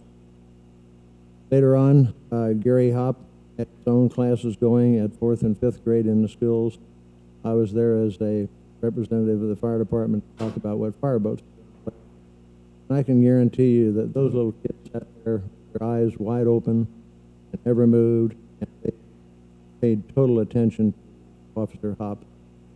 And I think Lieutenant Walls was saying a while ago about the personal attention that you get by going into the school itself, having a water patrolman there where they can actually ask that water patrolman question. I think the online education is great, but I can't see that that should be the only thing, because there's no way you can ask personal questions back and have that back and forth give between especially 4th and 5th graders. Most of them probably don't even live on the lake, but they come in contact with the lake and they learn early on, don't go near the water without a life jacket on if you're a little kid. That's what he preached. They did that in the wintertime. They also, Dan Needham started this back in the 70s. They started working boat shows, taking a booth Dan made up, and they would hand out the Water Patrol booklets. They had a slideshow going that showed various wrecks and things that happened on Lake of the Ozarks. They would work 5 boat shows a year. They worked, starting in January, they would work the show in Columbia, go to Kansas City for the Kansas City Marine Dealer Show, go to St. Louis for the St. Louis Marine Dealer Show, go back to Kansas City for the Lake of the Ozarks Marine Dealer Show, and then go back to St. Louis for the Lake of the Ozarks Boat Show. Did a lot of traveling up and down Highway 70. But that's what they did in the wintertime. I mean, besides do all of some of the other stuff. And I'd also like to point out that back in the 70s, there was some kind of a ruling, and I forget what it was, that, about the peace officer status of Water Patrol. For a long period of time there in the 70s, they did not have peace officer status. They could only enforce the laws of watercraft laws on the lake, and I think it was like up to 300 feet from the shoreline or whatever they could see from the patrol boat. A bunch of us went to the legislature. I think, I don't know the exact date, but in the early 80s got that changed where the Water Patrol now had peace officer status where they could make an arrest no matter where in the state of Missouri. the cooperation between Water Patrol and the Highway Patrol, I have always seen as like 100%. I can give you some really good examples. Back in 1975, a 15-year-old named Billy Dyer shot, knifed, killed 5 little kids over on Highway 5. Water Patrol worked with Herb Thomas, at the time highway patrolman, in recovering that weapon.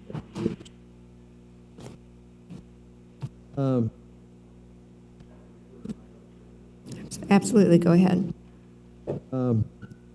When John Page was the police chief here in Osage Beach, he called me up one day because a lot of times I would do some video work for him. And he says, I need you to go on an assignment with us. It's Water Patrol, Highway Patrol, Camden County Sheriff's deputies, and a bunch of state police officers going to go down into the woods. There had been a break-in at a local establishment here in Osage. A bunch of guns were stolen. Some squirrel hunter saw what he thought was kind of suspicious, and so I went with him and videotaped the operation. They surrounded this. What happened was this guy had 2 vehicles, 2 cars, jammed up against each other and totally camouflaged. I stayed well back out of the line of fire, trust me. But it was another operation where the Water Patrol was involved in. Turned out it was John David Brown's hideout. Those of you that don't remember John David Brown, he ended up stealing a car at Pantera. All points bulletin put out for him in the state of Missouri. A Rolla police officer spotted the vehicle at a motel in Rolla. He should have waited for backup, but he didn't. Shot and killed by John David Brown. John David Brown then went and killed a caretaker at a church out in the woods. That triggered the largest manhunt in the state of Missouri since the days of James. I can guarantee you, I went over there several times. Stories, Water Patrol there alongside of the Highway Patrol, Sheriff's, and law enforcement. It's gone on for like months before we finally caught this. Another one I was involved in, because I worked the fireboat, I was called one day to respond to a dock on Horseshoe Bend at about the 4-mile mark. 2 young men from Jefferson City had stolen a boat on the North Shore, had gone on to Horseshoe Bend, and was pilfering a dock when the neighbors called Camden County Sheriff's Office. Camden County deputy arrived on the scene along with a security officer. 2 guys got the drop on them and executed both, shot them both. I was called in after we had the scene secured. Many times the fireboat would call victims, taking them all the way up a creek. Side I would haul the fireboat dock at the dam where the ambulance could back right up. So I went there to pick up the bodies after the coroner and the scene investigation was done. As I pulled into the dock, I had 2 Camden County deputies come up to me and said, Water Patrol boat has spotted a stolen boat about the 14-mile mark up on the beach. We need you to take us down there as soon as possible. I think it was a water patrolman that was in his vehicle truck also at that scene. I ended up transporting 4 officers down to the 14-mile mark, not to run with lights and sirens, because what they wanted to do is announce their arrival down. We got down there was 2 water patrol boats, and both water patrol officers had already gone into the woods trying to find the trail of these guys. Little personal side on this, I no sooner had the officers off my boat and there were shots fired. I found out just how fast that boat will go in reverse. Trust me. It had turned out those squirrel hunters and had nothing to do with the incident. But here again, the Water Patrol was heavily involved in tracking these 2 guys down, house over on Shawnee. You heard retired Captain Bill Swinberg talk about involvement with Old Indian Joe. That became the next manhunt. And Captain Swinberg was a bit, he didn't want to brag too much, but I have to brag on him and Water Patrolman Eric, and I can't. They did a lot more than just put rocks in the window and chase the guy out of the house when he hamburger. This guy actually came out of the house with his rifle pointed at the Water Patrolman, and Eric dropped him. Again, the Water Patrol was heavily involved in this manhunt. That's the ones I was first. Well, there's another one. I got a call one day from the Morgan County Sheriff's Office that a marijuana farm had been found by airplane, by the Highway Patrol airplane. Back of the Highway Patrol all-terrain vehicle that they had to. We went in there, Highway Patrol was there, Morgan County Sheriff's Office, and Water Patrol were involved in this operation. There were 1,300 marijuana plants. Another operation that I personally was involved in, that I know that the Highway Patrol, Water Patrol, something more than.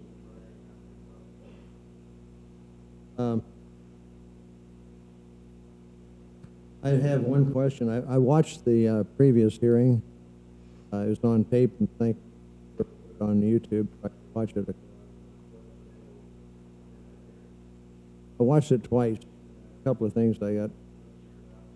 I understand now that the Water Patrol, very sophisticated equipment, telecommunications, onboard computers. My question is, why didn't they have that before?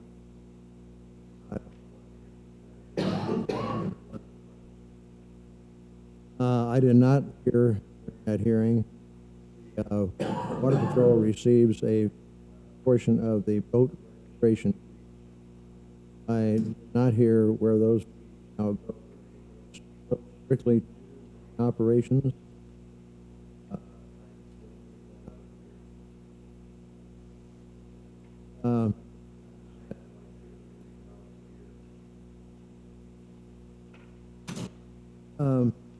Always had a captain here at the lake in charge of our. I very much would like to see somehow or the other go back to the system of having a on-hand Water Patrol oriented captain in charge. Very, very dangerous. And Lieutenant Walls was talking about a while ago about boats and driving of boats. I spent a lot of time out there on the water, especially with the fireboat. On major weekends, I would go on duty at 6 o'clock on Friday, and I'd go off at 6 o'clock on Monday, 72 hours straight. You cannot take that boat, and even though it's capable, one time in the shooter shootout, clocked it at 59 miles an hour. It would never respond on a weekend at that kind of speed. Can't do it. Much wave action out there, and it's coming at you from 360 degrees. Go full speed ahead, you're going to tear the boat up. Or you're going to wreck the boat, or you're going to flip the boat. I'd say at least once a mile, I would have to shut the thing down because of a foot weight coming at me from some big guy on board waving, "Oh, hi, Mr. Fireman, how are you doing?" I was throttle back and talk to myself for a minute on plane again and go. We just never could do that kind of speed. I normally had a complement of one firefighter paramedic and one firefighter EM on board, depending on how many I had on board. One year, the Coast Guard brought in a boat that was specifically designed and built for the Coast Guard. It wasn't a recreational boat outfitted with light. They put it in the water on a 4th of July weekend on a Friday. By Saturday afternoon, they had to pull the boat out of the water. The boat manufactured by a boat manufacturer down in Arkansas, and it and wear and tear of the Lake of the Ozarks. If okay, full throttle ahead, I'm going. I got to get there real quick, but I can get there very quick. It seemed like we don't have identification anymore with what it seems like there are highway patrol boats out there, and one of the big differences I can see in working with the highway patrol, a lot of the water patrol duties out there wasn't just law enforcement, it was help. It was help for I'd have this happen to me all the time. Where am I? Where's that gravelly arm? I'm supposed to go back up in it. We came out of it and went to the dam. Now we don't know where it is. You have to help them find their way. They handed out water patrol safety books. They helped the guy who had a broken down, throw him into the nearest docks. So many, many times that water patrolman had to deal with somebody not knowing the Ozarks, driving their boat at a person in the boat gets thrown up in the air. They're standing where they shouldn't be. They get thrown up in the air and they land on their back and get thrown up back. That water patrolman needs to know where the closest ambulance is. There's not a fireboat available, and last time not a fireboat out there. If you be at the 19-mile mark, for instance, and take the dock at the 19-mile mark on Stony Bend, that ambulance would have to come out of go off of Highway 5. Take it right directly across the dock, 19-mile mark, he'd have an Osage for him probably by the time he got. It's that sort of thing that it takes years and years to learn about Lake of the Ozarks. It's not just the area that I covered, the 8 or 9 miles of main channel had about 3 miles of shoreline. It took a long time to got to get your water. You don't have to look at it to find out where it is. Also, a lot of coves are known by different names. For instance, Downing Branch. Most of the people that live in there have been there for years, call it Pump House. It's not on any map. You have to know that. A lot of people back in Jackson Branch say they're still back of Hawaiian Island. It's not Hawaiian Island anymore, it's Isle de Sol or whatever. But you have to know that. The guys that worked our water patrol worked in a certain area. By the way, one thing I finally figured out when Sergeant was talking about his zone, I think what he was talking about, his zone is time zone. A certain shift. Where zones talk about our area. Yeah. I understand his dam to the mile mark. I think I got. I think it's very unrealistic to take a water patrolman and put him in a car, put him on I-70 and say, okay, you're going to have a high-speed chase and you're going to go off on a county road somewhere that you've never been on in your life. It's unrealistic it is. Highway patrol. Somebody says go to Pump House Cove and he wouldn't know where to go. I think the idea, worthwhile idea to try, and listening to the testimony from the colonel of the highway patrol and the major, also the captain of, there's no doubt in my mind that they tried everything they could in their power. Knowing Captain Gary Hopp as I do, and his and Lieutenant Walls, and also Jody, I know those people put their heart in. I think everybody on both sides tried to make, from my own personal standpoint, my experience out there on the water, I don't see how. I would much rather see us having a captain of water patrol here on the lake, charge water patrol officers. I think public relations wise, it makes better sense to have a water patrol gal on there that says water patrol, highway. Come up to me and say, what's a highway out there? After only I think out there should be state, might be a division of the highway. I listened a minute ago to Lieutenant Walls, and I kind of shocked to hear that guy with decades of experience on Lake of the Ozarks, now in charge of inspecting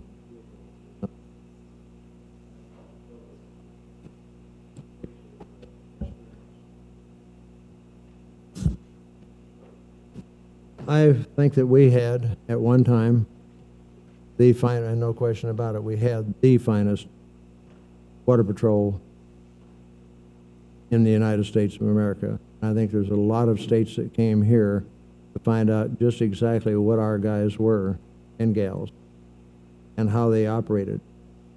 They evolved watching rental boats go from 16 feet up to 23. Now you can rent 28-foot, 30-foot boats. They watched pleasure boats go from fitting into a 10-foot by 20-foot well, where you've got 40-foot offshore power boats here, and recently the speed limit was, or the speed record was broken by the guy from Qatar doing 224 miles an hour. I know that boat's not here on the lake, but what it does is encourage others to go out and buy a bigger, faster boat. The shootout started out as to find out who had the fastest boat on Lake of the Ozarks. Then it morphed into who's got the fastest manufactured boat. Then it went to who's got the fastest boat in the United States. Then it went to North America, and now it's worldwide. And the boats have, no question about it, gotten faster. I just read the other day about now they have a new deal too. Who can go from dam to dam to dam fastest? And somebody set a record that probably is going to be broken. He went from Bagnell Dam to Truman Dam back to Bagnell Dam in 2 hours and 30 some odd minutes. That means he averaged over 75 miles an hour. Averaged. That means at times he was doing 100, 120 miles an hour because there is no speed limit daytime on Lake of the Ozarks. And that's a world of difference out there from many other lakes. We are unique in that fact. At one time we were the third most deadly body of water in the United States. The first was the Colorado River. Second was the eastern seaboard, all the way from Maine to Florida. And we had the bad distinction of being the third worst in fatalities and boating accidents. So we've got a unique lake out here, and it takes a unique person to get in that patrol boat at 100 degrees temperature and drive around the lake and get into that same patrol boat at 40 degrees temperature.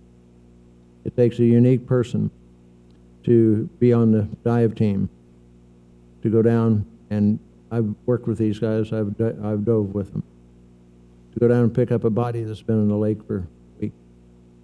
It takes a very unique person to not have it get to him. And I'm sorry, it does get to you, but you can't let it show. When you go down and pick up the body of a 5-year-old. It takes a unique person to keep staying out there and keep doing that kind of a job when it's not a thankful job, and at times it can be very, very hard job, emotionally and otherwise. I wish we could go back to what we were doing before. Maybe that's not possible, but at least something close to it. And again, I don't blame the Highway Patrol for this, and I don't blame the Water Patrol for this. It was something that had to be tried. And I think everybody tried their best to make it work. But from everything I hear, the people I've talked to out there on the lake and the firefighters still, it's not working. I'll be glad to take any questions. Well, thank you so much for sharing that history and your experience out on our Lake of the Ozarks. I think we do have a question here, Representative Phillips. To inquire. You may. Thank you, Madam Chair. Excuse me. you've just taken me down memory lane, and I appreciate that at the expense of those that didn't share that memory lane with you. One thing that hasn't been brought up in any of our discussions so far that's a pretty important factor is in the beginning, when this idea was tossed around, it probably seemed workable because of one primary thing, and that is that the Water Patrol never was on the level of the Highway Patrol in terms of manpower. So you got an entire organization across the state that's about the size of a Highway Patrol troop. So it seemed, I guess, logical, frankly never logical to me, but it seemed logical to somebody that this organization could be, this agency could be blended into the Highway Patrol. So I just wanted to make that point, that they, as an organization, they were about the size of a troop headquarters, or a troop in itself. What intrigues me about all of this is you hit the nail on the head when you said you knew your water patrolmen. They were your water patrolmen. I've lived on Table Rock now for 35 years, and I spent my entire career in the same place. Kind of unusual. I was their state trooper. They called me at home at night, and it never bothered me. I was glad that they did that. Some still call me at home at night, 8 years down the road from retiring, because I'm the only one that they know. But one thing that you've got to do if you're going to survive in a small area or on the same lake is you got to develop relationships with people. You've got to have them trust in you and know you personally. And I even had a lady call me one night on the phone and said, I know that you haven't eaten because I've been listening to the scanner. So I want you to come by. I've got some fried chicken fixed. And her son happened to be a deputy. That's how I got acquainted with these people. But we had various folks. And I think sometimes what made the Highway Patrol and what made the Water Patrol famous was that very thing. And a concept called COPS came along a few years ago, community-oriented policing. It was nothing but what we've just talked about, what you shared and what I shared in developing relationships with people, even the bad guys. If you treat the bad guys, as we called them, you know, we had other names for them too, but some of those folks that were less than the stellars of the community, if you treated them with respect, it was very disarming, and it was very, very beneficial in the long term because it had a tendency to give you some repeat business. So in a small area, you saw some of these people over and over and over again. They got to where they knew you, you knew them. Another very important thing. Now, I guess my question to you after all of this is to ask you, do you think that's been lost in the process? Yes, in two specific ways.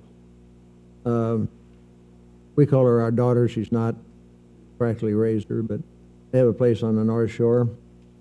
And this 4th of July, we have a whole big family get-together. And I asked Dee, I said, who's your water patrolman now? And I don't know. Secondly, the loss of not going into the schools and having that personal touch with these youngsters. That's when you can really get to them about water safety, is start them young. Dan Needham started the adult classes, which are great, and I think the online courses are great. But it is that personal touch of going in there, and I know those kids went home and told their mommy and daddy, hey, I'm supposed to wear this life jacket when I go down to the lake next time because that water patrolman was in my school today and he talked about it, and I better do as he said. You don't get that, I don't think, online. Online needs to be there. No question about it. But I think we've lost that touch of our water patrolman. Like I say, Dee didn't know. Water patrolman on the North Shore right now is I know it works the area, is Brett Forsyth, but I know because they've cut the hours down to 8 hours shift, he's not on the water as much, I don't think, anymore. I have not talked to Brett. I have not talked to any water patrolman before I came here, and I have not talked to any highway patrolman. Right? but it just seems like I don't see him out there as much. Not like you did before. Like I say, you had our water, knew his first name. And he'd stop by your dock, say hi. Or you could be out there on the lake and you'd see him pull up alongside of him and talk for a little bit about how. I think we've lost that. Well, you do have to take time to do those things, and, you know, if I was driving down an old back road and wasn't on a mission of any sort, and I saw a farmer pulled off on a gravel road having his lunch with his tractor parked out there on the edge of the field, I didn't drive by him. I stopped and got off and visited with him for a little while. Those things are very, very important. To me, they're more important than writing somebody a ticket. Because although there's a certain amount of that needs to be done, when people deserve a ticket, they know they deserve it, and you know it. When they deserve a warning, they get a warning. Sometimes that goes further than writing them up. I always tried to do enough to keep the wolf away from the door, so to speak, but I think this other is hugely important, and that is these personal relationships and caring about the very people you're out there to serve. That's what the folks at the grassroots level care about. They don't care about how many people we go out here and write up. They don't. What they care about is whether we're getting the job done at their level and whether we care about them and their particular needs or not. That's what they really care about. And so I appreciate you being here today and sharing. Things change, we know that. My goodness, when I started, I needed a black ink pen and something to write on and a good head on my shoulders. And when I retired, I needed a PhD in technology. So we know things change and they have to change. But that's one thing that can remain the same, and that is that personal relationship between the officer and the public. Thank you, Madam Chair. I can remember one time when Dan Needham was colonel, and I was listening to the scanner one day, and that's when Billy Holmes was our water patrolman at the time before Gary Hopp took over that area. And I remember hearing him say, we're looking for such and such a boat. And Bill said, yeah, I know exactly where it is. But he knew his territory. He knew every boat and dock in his 8-mile stretch. Any other questions? Mr. Grimes, thank you so much. Thank you for having me. Thank you for the history lesson. Jim DeVenson, will you and Rebecca Green come up, please?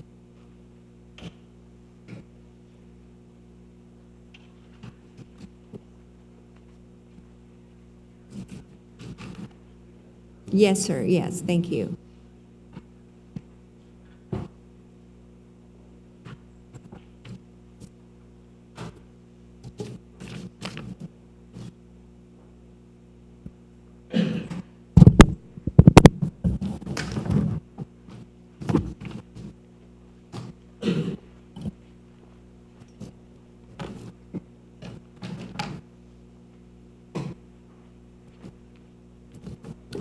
Good afternoon. Madam Chairman, members of the committee, good afternoon and welcome to Lake of the Ozarks.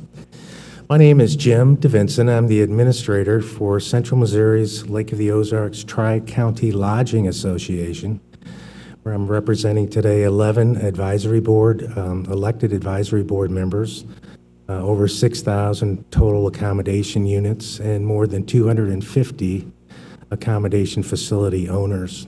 Our group is the primary advertising and promotional entity for Lake of the Ozarks.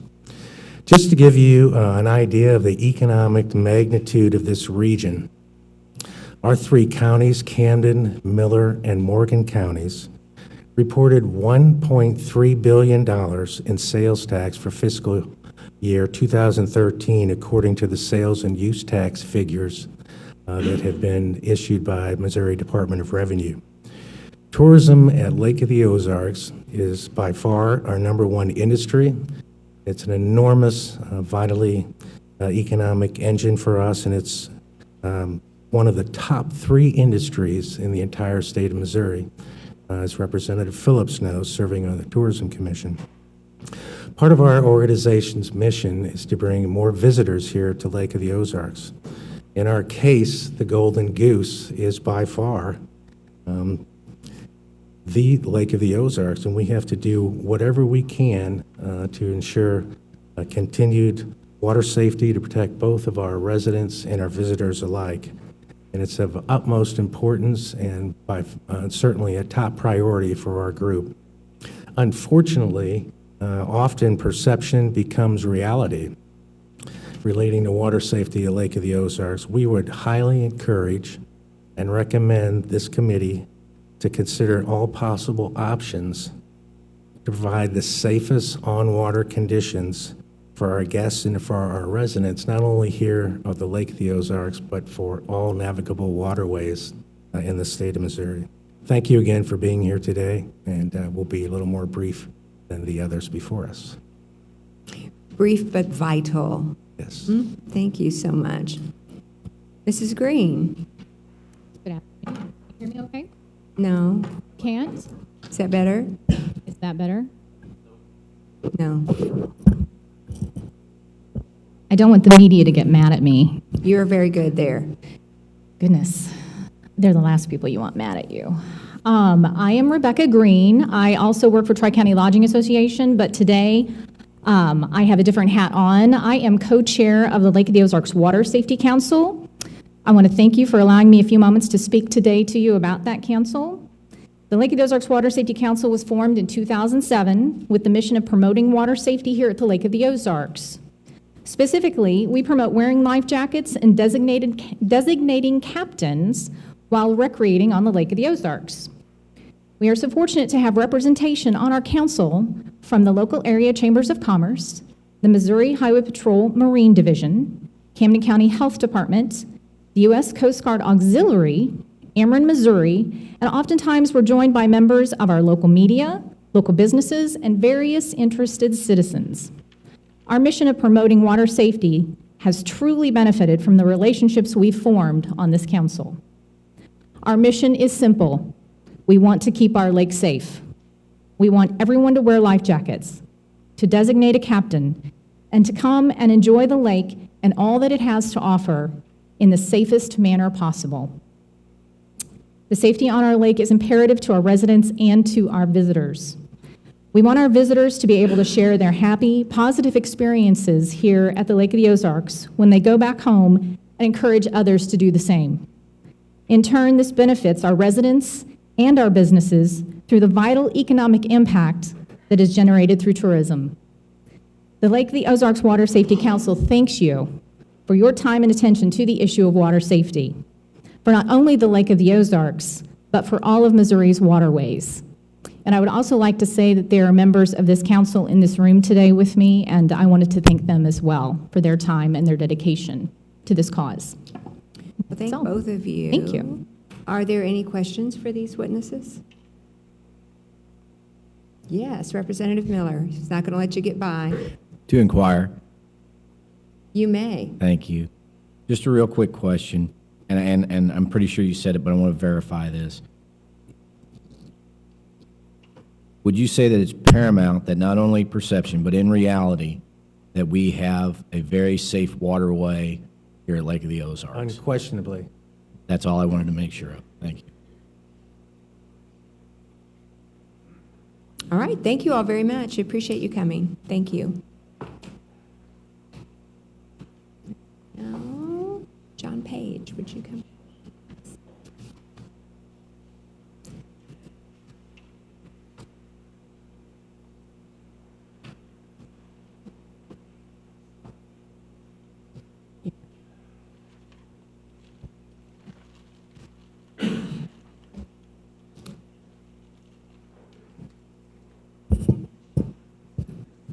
Good afternoon. How are you? I am fine.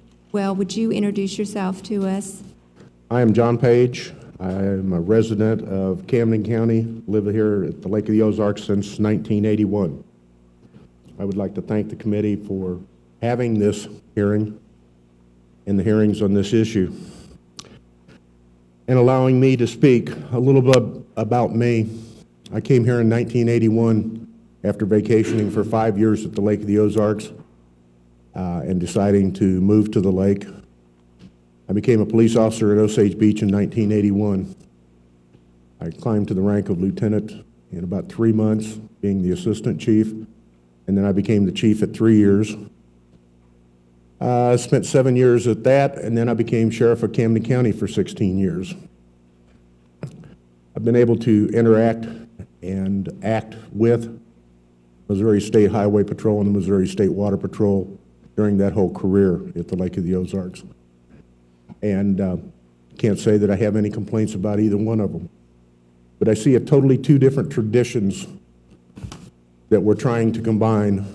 I've never been never had much faith in combining of the two to begin with. And definitely, after several years of it, don't see it working. Part of it is the traditions. There's traditions within each group. Dave Wall talked about it, that's instilled when they go through the academy of what those traditions are. I can remember back when we had an incident with a lot of issues over in Party Cove, and the Highway Patrol was ordered to come down, and they were told to go out with the Water Patrol. And the poor guys that got sent down here got sent down in blue uniforms in the middle of July out on the Lake of the Ozarks. It didn't work well. And that's the thing, is both have different jobs and both have different responsibilities. One's a water cop, one's a road cop, and they're two different things. They deal with two different groups of people. People that are driving down the highway are going from point A to point B. They have a purpose. They're in a vehicle that's licensed, most cases. And in most cases, they have a driver's license and they have insurance. They have a goal to get to point A to point B. On the water, they're here to have fun. You can't find very many of them out there that are not here to have fun, even if they're what we call locals that live on the lake, retirees. When they're out there on the lake, they're out there to have fun. And it's a different mentality, and you got to deal with them differently. And I don't think some of that has been brought forward to the administrations. I know that neither administration wanted this change. It was kind of forced on them. I don't think it was looked at long enough before they made the change. Kind of feel sorry for some of the Highway Patrol that were requested to write orders, general orders, which I'm used to talking about, on how to make things happen, because they didn't understand what it was that they were doing. But they did it. I think that what we have to do now is try to get some of the traditions and get the Water Patrol back to what I call a level of what they were before. And I've talked to, being retired for 4 years, I talk to a lot of people, and I'm out and about, and being in a political life that I had been. So I have talked to people. I've talked to bass fishermen that say, hey, they love it. The merger that, hey, they don't see a water patrolman on Wednesday nights, so the bass tournaments can go a little faster, and they can get back to their weigh-in and not abiding by the rules of the speed limit. So, you know, that becomes a safety issue, because the reason we had those night water limits is because of safety. And we have to make the lake safe. At the same time, we got to make it, still keep it enjoyable for everybody. But some of that stuff has disappeared. I talked to a neighbor of mine just over the weekend, and we were talking about, I was going to be here today, and he gave me two little stories that he had that I don't think is there any longer. And that is that he was out fishing, got a little late, he starts back, his lights doesn't work on his boat. Next thing he knows, he's over on the shoreline trying to find his way home. But the reality is the water patrolman showed up, got on his boat, did a little looking around and fixed his lights and sent him on his way. And that doesn't happen nowadays. The other story he told was he was out fishing, and all of a sudden this water patrol boat comes pouring up to him, identifies him, and says, hey, you need to get in my boat and come with me. Your wife's had a stroke. We need to get you over to the hospital. And got him to the hospital. it's not that a highway patrolman wouldn't do that today. The problem is, I don't think they're out there. They're not out there, at least to what I have been told from the residents, from the citizens, like they used to be. And I think that's a part of the problem. I think a part of the problem is, like I said, tradition. Water Patrol has always worked a lot of hours during the summertime, and I can say that in my 25 years of working with them, I never heard a water patrolman complain about having to work 2 14-hour days and a 16-hour day. He knew that he was going to get his time off in the summer, or the winter. And that was true as long as there wasn't some disaster happen or some major investigation, because they were very cooperative to work with us when they had time. So I'm not sure what all the answers are. I have some of my opinions, and they are my opinions. I've had good working relationships with both groups. Water Patrol was a community-oriented, friendlier group because their job required them to be that.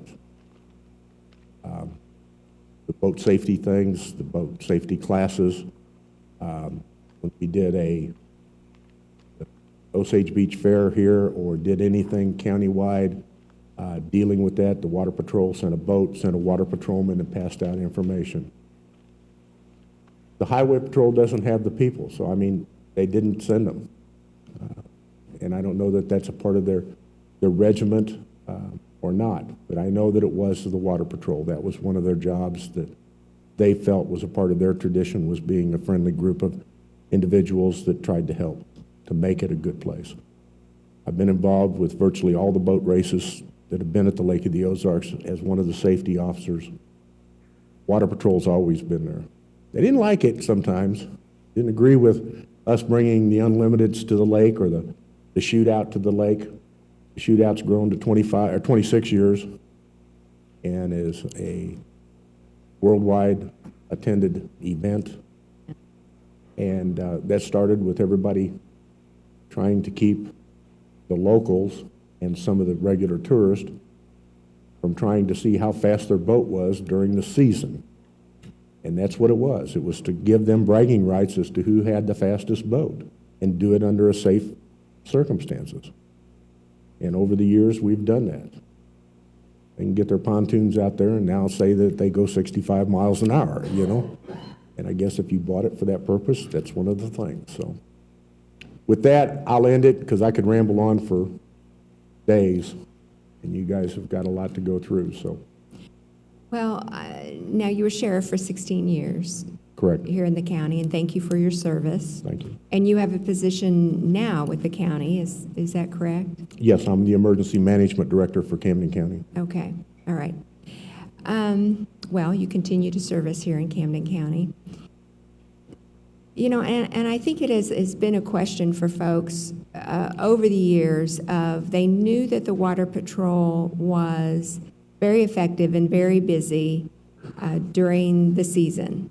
And then they're just not sure really what they were doing, how they were using their time, other than some of our designated areas that we've already talked. And, you know, you've been in the county here for quite some time and involved in law enforcement. So did they make good use of that winter time that they had off? Can you speak to that at all?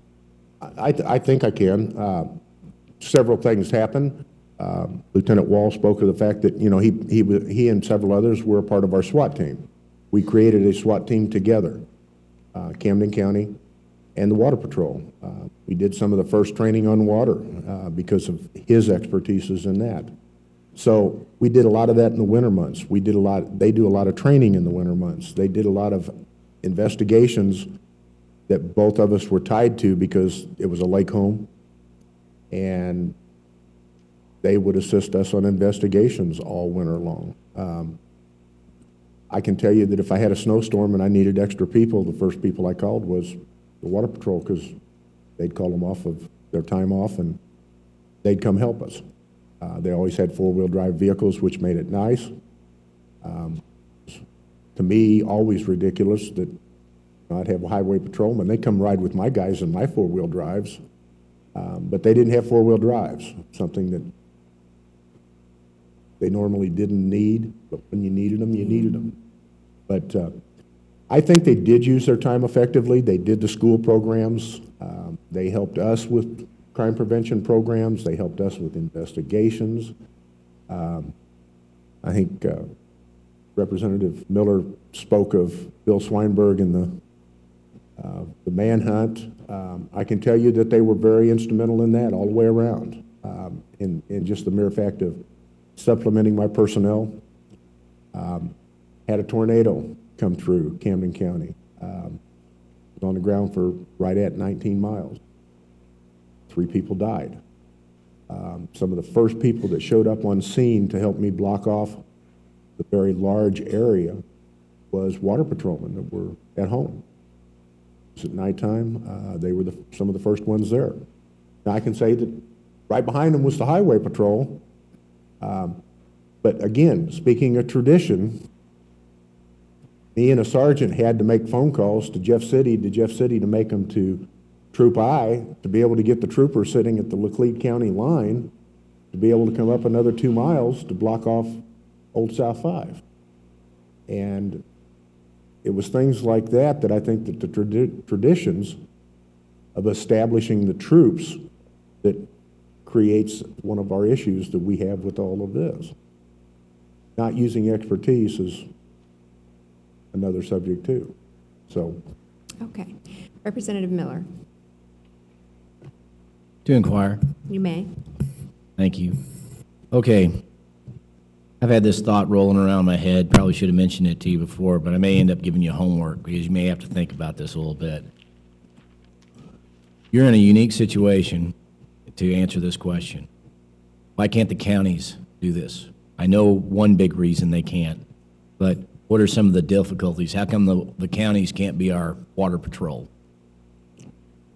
Well, technically they could be. They could be your highway patrol too. The cost to the citizens out here would be unbelievable. We used to let our deputies ride with the water patrolmen on busy weekends for that reason. Can they? They could. It's not going to be cost effective for the counties. And right now with the present economics that there are, it would be very costly. Again, it would also create another problem in the fact that the training, instead of having one central location for training, you'd now have potentially probably 70 different counties that would be trying to train that same number of people. I hate to say it, but I still think it's a state job, you know, only because of the being able to intermix and cross lines and stuff. And you also have county lines out there on the water that really create an issue. The state doesn't have to worry about those county lines like a county deputy does with prosecutors and stuff like that there. So could they? Yeah, they could. Could they help possibly augment some of it? They probably could. The problem's going to be the cost, and the cost is going to be high. Thank you. Trust me, I've looked at it, so. Thank you. Other questions for this witness? Well, I know that you're a wealth of information. We'll probably come back at some point and visit with you again about particularly this county and anything I can do that we need to do there. All right, thank you so much. I appreciate it. At this time, we're going to take about a 10-minute break. So 1:45, we should reconvene. Thank you all very much.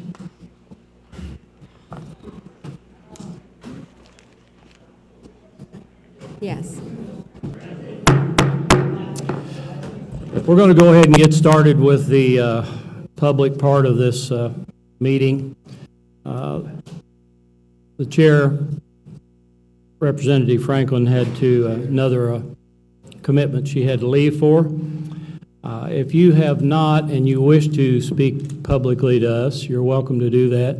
We do need a witness form since this is a House committee hearing. We need you to fill out a witness form just for identification purposes and official record purposes. With that said, we need to stay focused on a couple areas, and that is what the committee has been charged to do, and that's look into the training and to the cost effectiveness of the merger. We don't want to get sidetracked on anything related to things that are outside of our scope, outside of our expertise, outside of our commitment as a committee. So if you'd like to speak to the committee, you're welcome to come forward now to the mic. If you haven't filled out a witness form, please do that. If you've already filled one out, why, come forward and we'll just take you as you come. Don't be shy.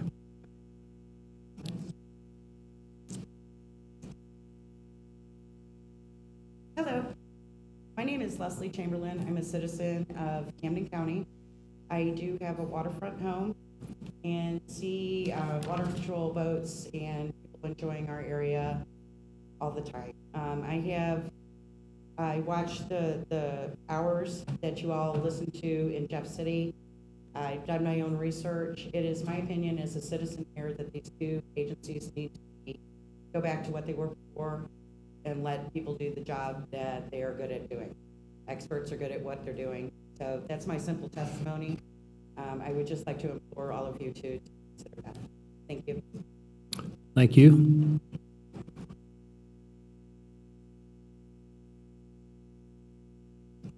My name is Everett Kelly.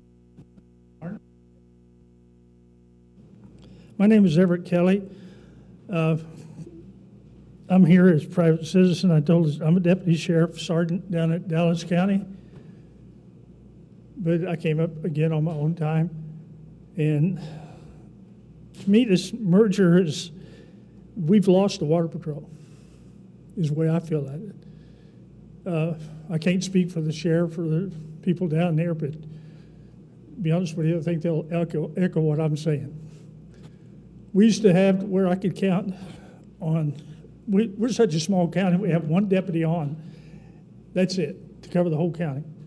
We used to have 2 water patrols that we could count on just about all the time. In wintertime especially, they would come in and they'd talk to the schools. We put up a DWI checkpoint, they were right there. The troopers are fantastic. The ones that are down there are great, they're very professional, but I've got to go through the Troop D headquarters. I got to jump through all kinds of hoops to get them to come out and help us. Water Patrol was right there, bam, to help us out. To me, we had a very trained professional law enforcement group. Now they've been turned over to traffic cops, and we lost them. They're up here on the lake. What about the rivers and stream? What about the small lakes? I'm also an avid fisherman, boater, and camper. I don't see them. I used to see them 2-3 times a week. I don't see Water Patrol anymore. Where are they at? They're gone. Maybe they're up here on the lake, but they're not out there. The public doesn't see them. Talk to the citizens of Dallas County. We no longer have a Water Patrol. That's pretty well all I've got to say. I know they do still work the streams and stuff because I hear people talk about it and so forth. I don't know to what level. We don't see them. Representative Miller, anything for this witness? Thank you, Deputy. Appreciate you coming. Anyone else?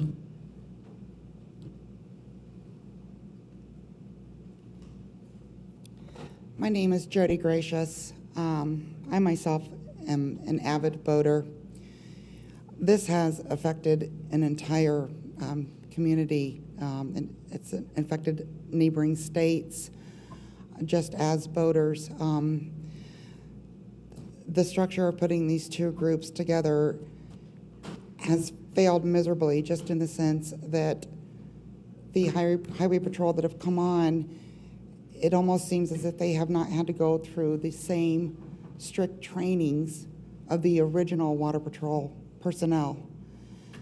The infrastructure has just crumbled. Not using a life jacket properly, saying that you weren't trained right to do that, it's kind of a hard pill to swallow. That part of it shouldn't take training. I would rather see that these become two separate entities, back to the way that it was, so boaters from all over that come to enjoy this beautiful waterway can do so knowing that the Water Patrol has been trained 100% and has passed every training portion to keep everybody safe. Thank you. Gratias.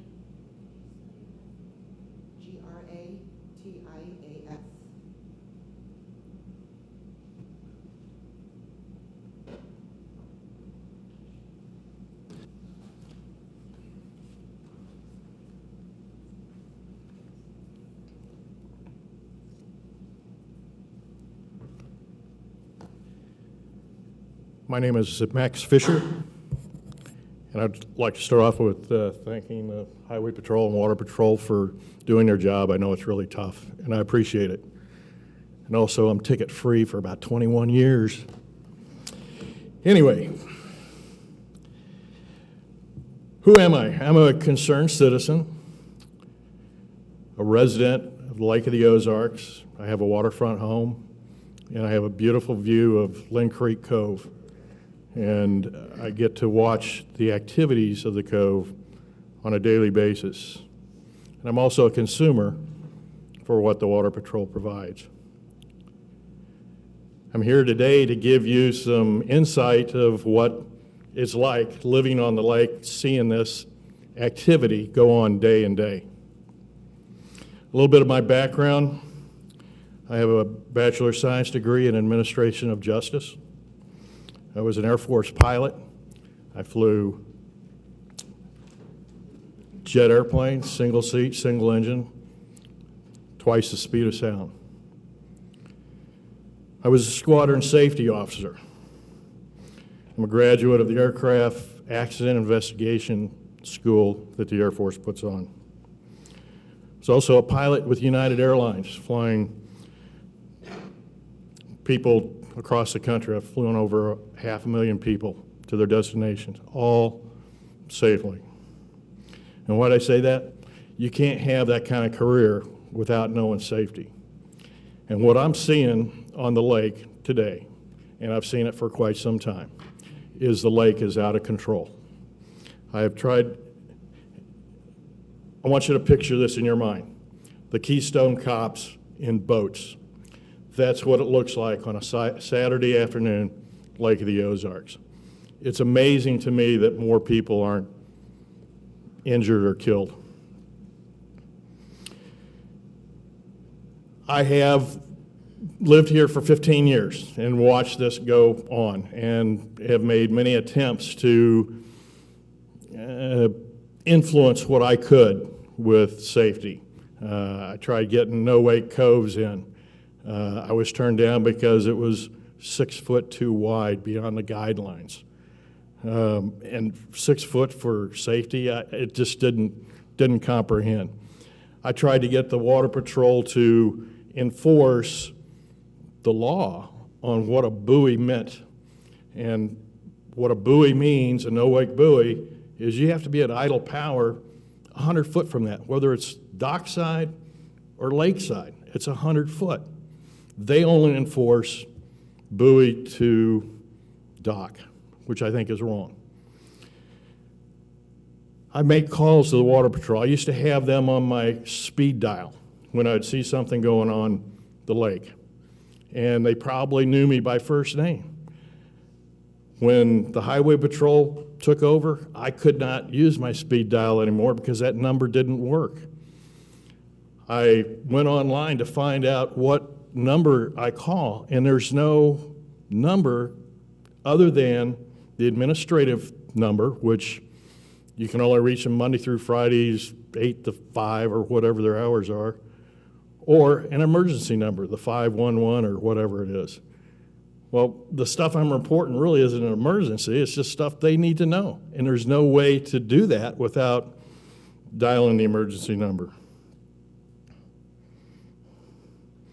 The type of accident that occurred that caused all this to happen was inevitable with what was going on. When I was in the Air Force, my job was air defense, and it was a command, 1980, Air Defense Command. In 1984, that Air Defense Command was absorbed to save money into the Tactical Air Command. Through the years, our resources dwindled and dwindled and dwindled because the people that were in charge of Tactical Air Command didn't understand Air Defense Command. At the end, what happened was 9/11, and there were no resources available to deal with it. Everybody started looking around going, where's our Air Defense Command? We ain't got them anymore. Well, who knows air defense? They're gone. They're all retired. All that corporate history is gone. And they had to start from ground zero to build it back up again. The bottom line, the reason why you guys are here is to make the water safe, okay? Public safety is paramount.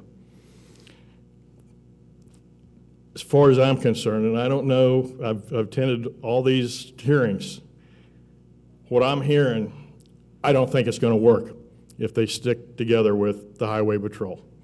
You need a separate entity that's going to be responsible for that operation. And you need to do it quick, so all that corporate knowledge, these guys with 30 and 31 years of experience, while they're still around. It's going to cost money, it's going to be expensive, but what is the price of safety? You got to do it.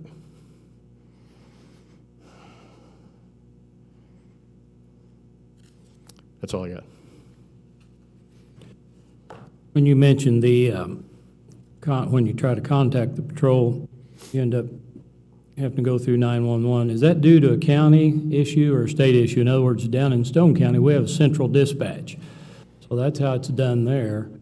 All the calls go through the 911 central dispatch. Even loud dog barking goes through the 911, and they kind of screen at that level, whether it's an emergency or not. But is that, are we talking about the same thing here? There's a learning curve, I guess, that goes on, and not really knowing how to contact them after they had merged. You know, I was confused. I finally went to their website and saw that they had an administrative number, and they said if you have an emergency, call the Highway Patrol emergency number, not the 911, the Highway Patrol number. And so that's all I did. I tried it one time. I didn't get any response. How did you do it before the merger? They had a dedicated phone number. It was a 1-800 number. You called. It went to I guess a dispatch area in Jefferson City. They had knowledge of who was where.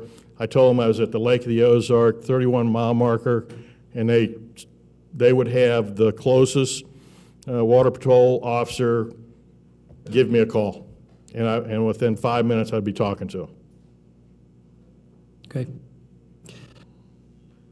Nothing. Is there anything further? No. Okay. Thanks. Thank you.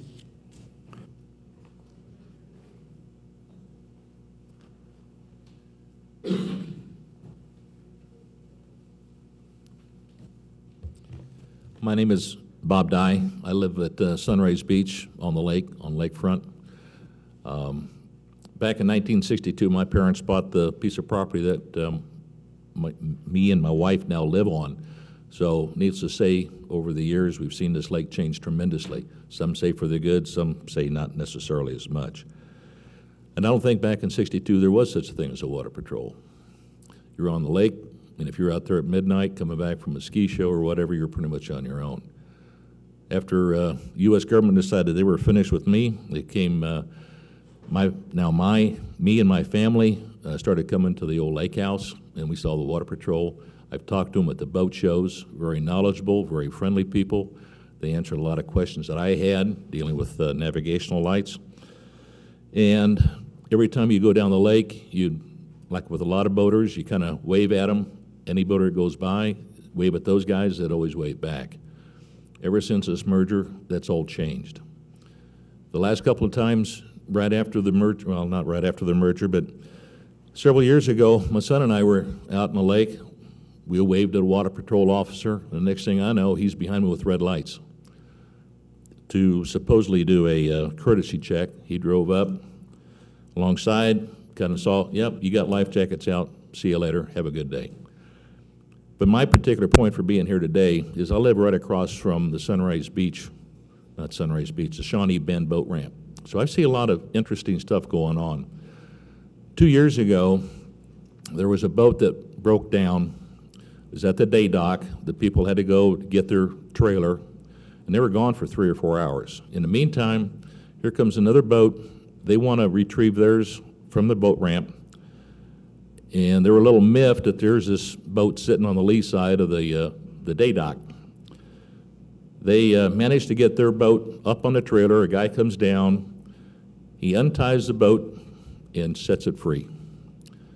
Well, obviously that's not a good situation, so I called the Highway Patrol line, and the gal who answered the phone said, well, is it the main channel? I said, no, it's floating back towards the cove and floating back some pretty big rocks.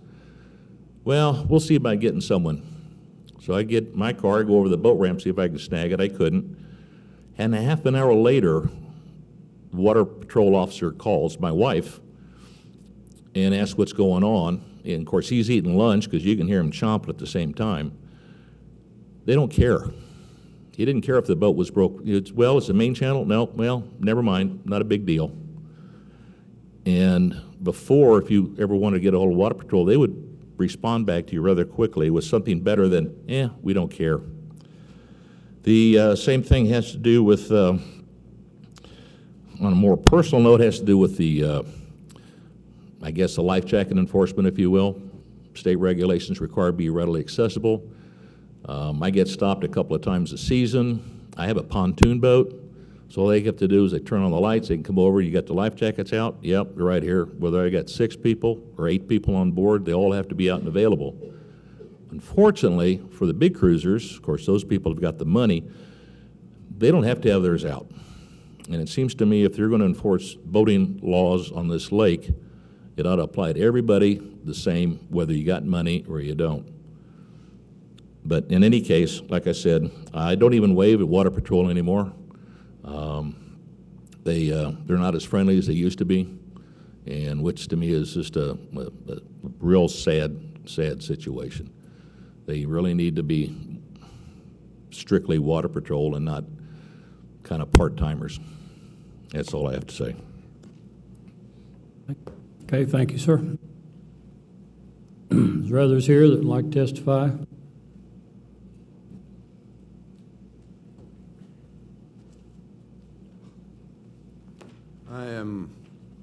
I'm Brian Pachinka, almost a local here at the lake, 20 years now.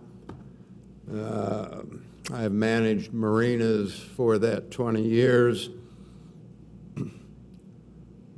managed in excess of 100 individuals, very successful in business and very proud of our record.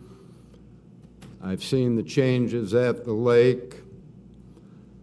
As a manager of people, I see the deficit currently in the administration, the training, and direction of the Water Patrol officers. I know many of them.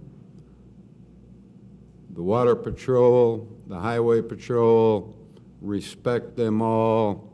I would not want to be in their occupation. The dangers, the risks, the challenges they face, it takes a special breed. However, I truly believe the skill set required is so specialized to be an individual on the water, in a boat, on this lake, in this traffic. It's an immense training and experience situation. Earlier, a couple Water Patrol officers stated 2 to 3 years experience before a man was comfortable. I would use the analogy that potentially a spine surgeon should not be the one working on your heart. Both extremely skilled, extremely good at what they do.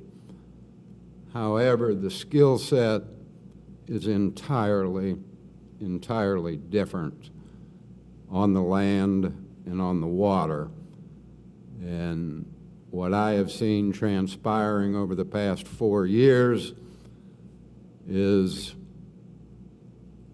people without the experience and or training potentially being in an environment that is vastly different than what their skill set is.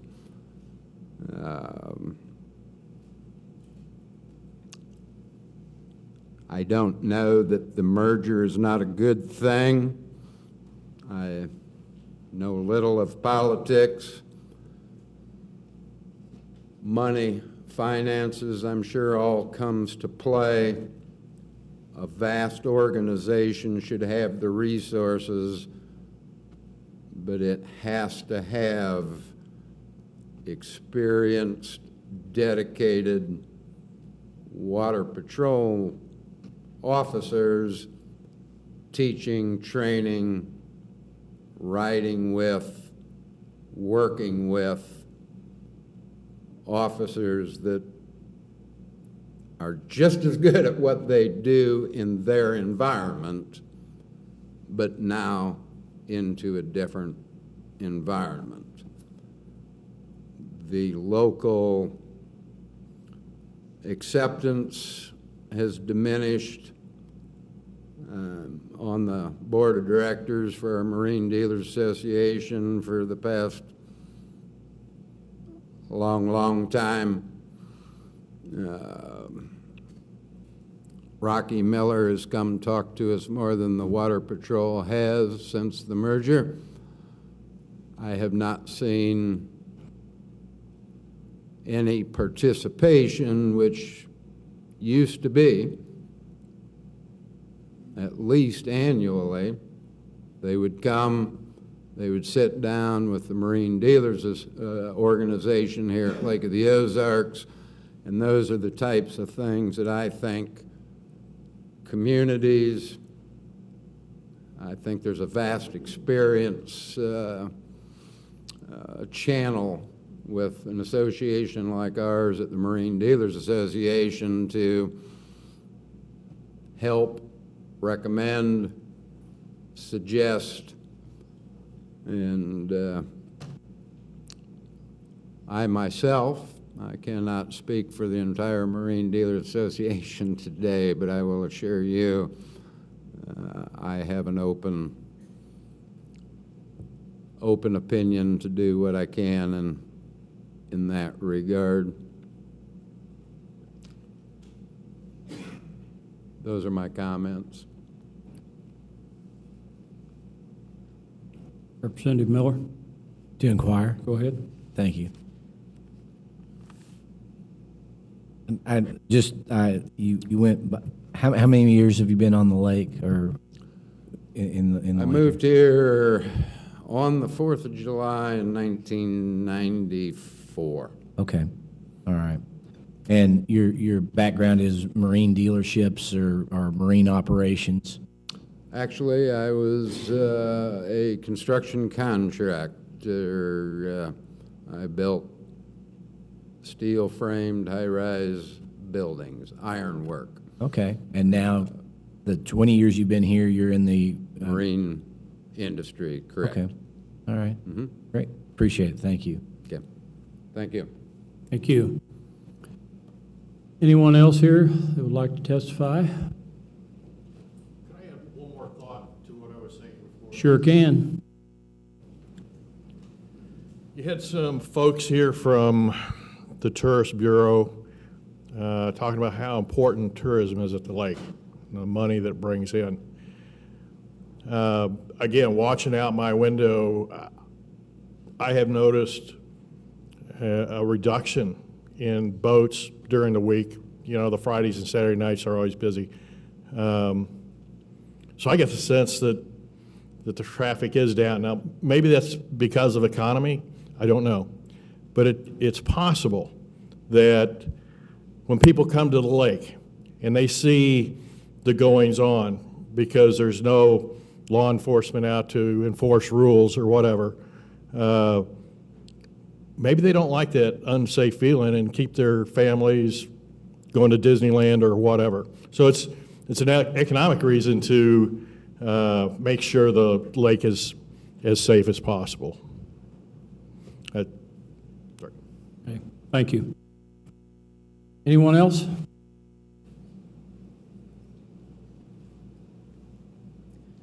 My name is Larry Moreau. I could probably be called just Joe Citizen. I don't have a background in marine operations. I just started coming down here to the lake 5 years ago regularly. Bought a place down here 3 years ago. I actually live an hour north of here. My main objective to come to the meeting today was just to ask you guys to look at this very, very seriously. You know, I'm not allowed to talk about the things that I'd really like to talk about, but when you see what happens from lack of training, it affects you. It really does.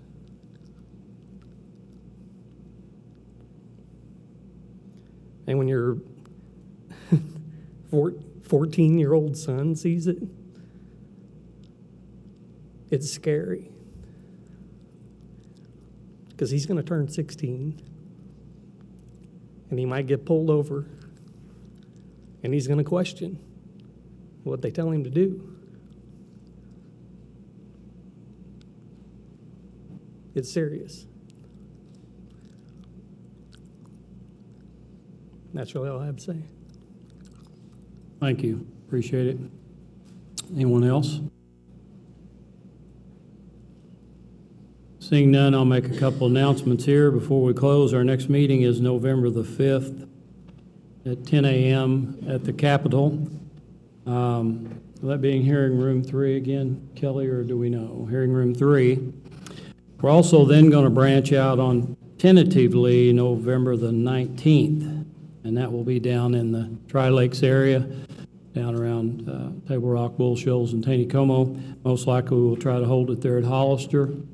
I'm going to see if we can't have it at Ozark Technical College right there on 65 Highway. So if any of you want to journey down that way and be a participant in that, I don't know exactly what the format is. We'll leave that up to our chairman. But with that, we appreciate you being here today, and especially appreciate the tone of your comments, because some of you are obviously frustrated and would like to say a whole lot more than you said, but you said it well, and we appreciate the civilness that went on in this room, and that's what we need to do. If we have a dialogue, regardless of what your opinion is or what side of an issue you're on, it needs to be civil in manner, and I think we've done that today. So with that, thank you very much for being here, and that concludes our hearing.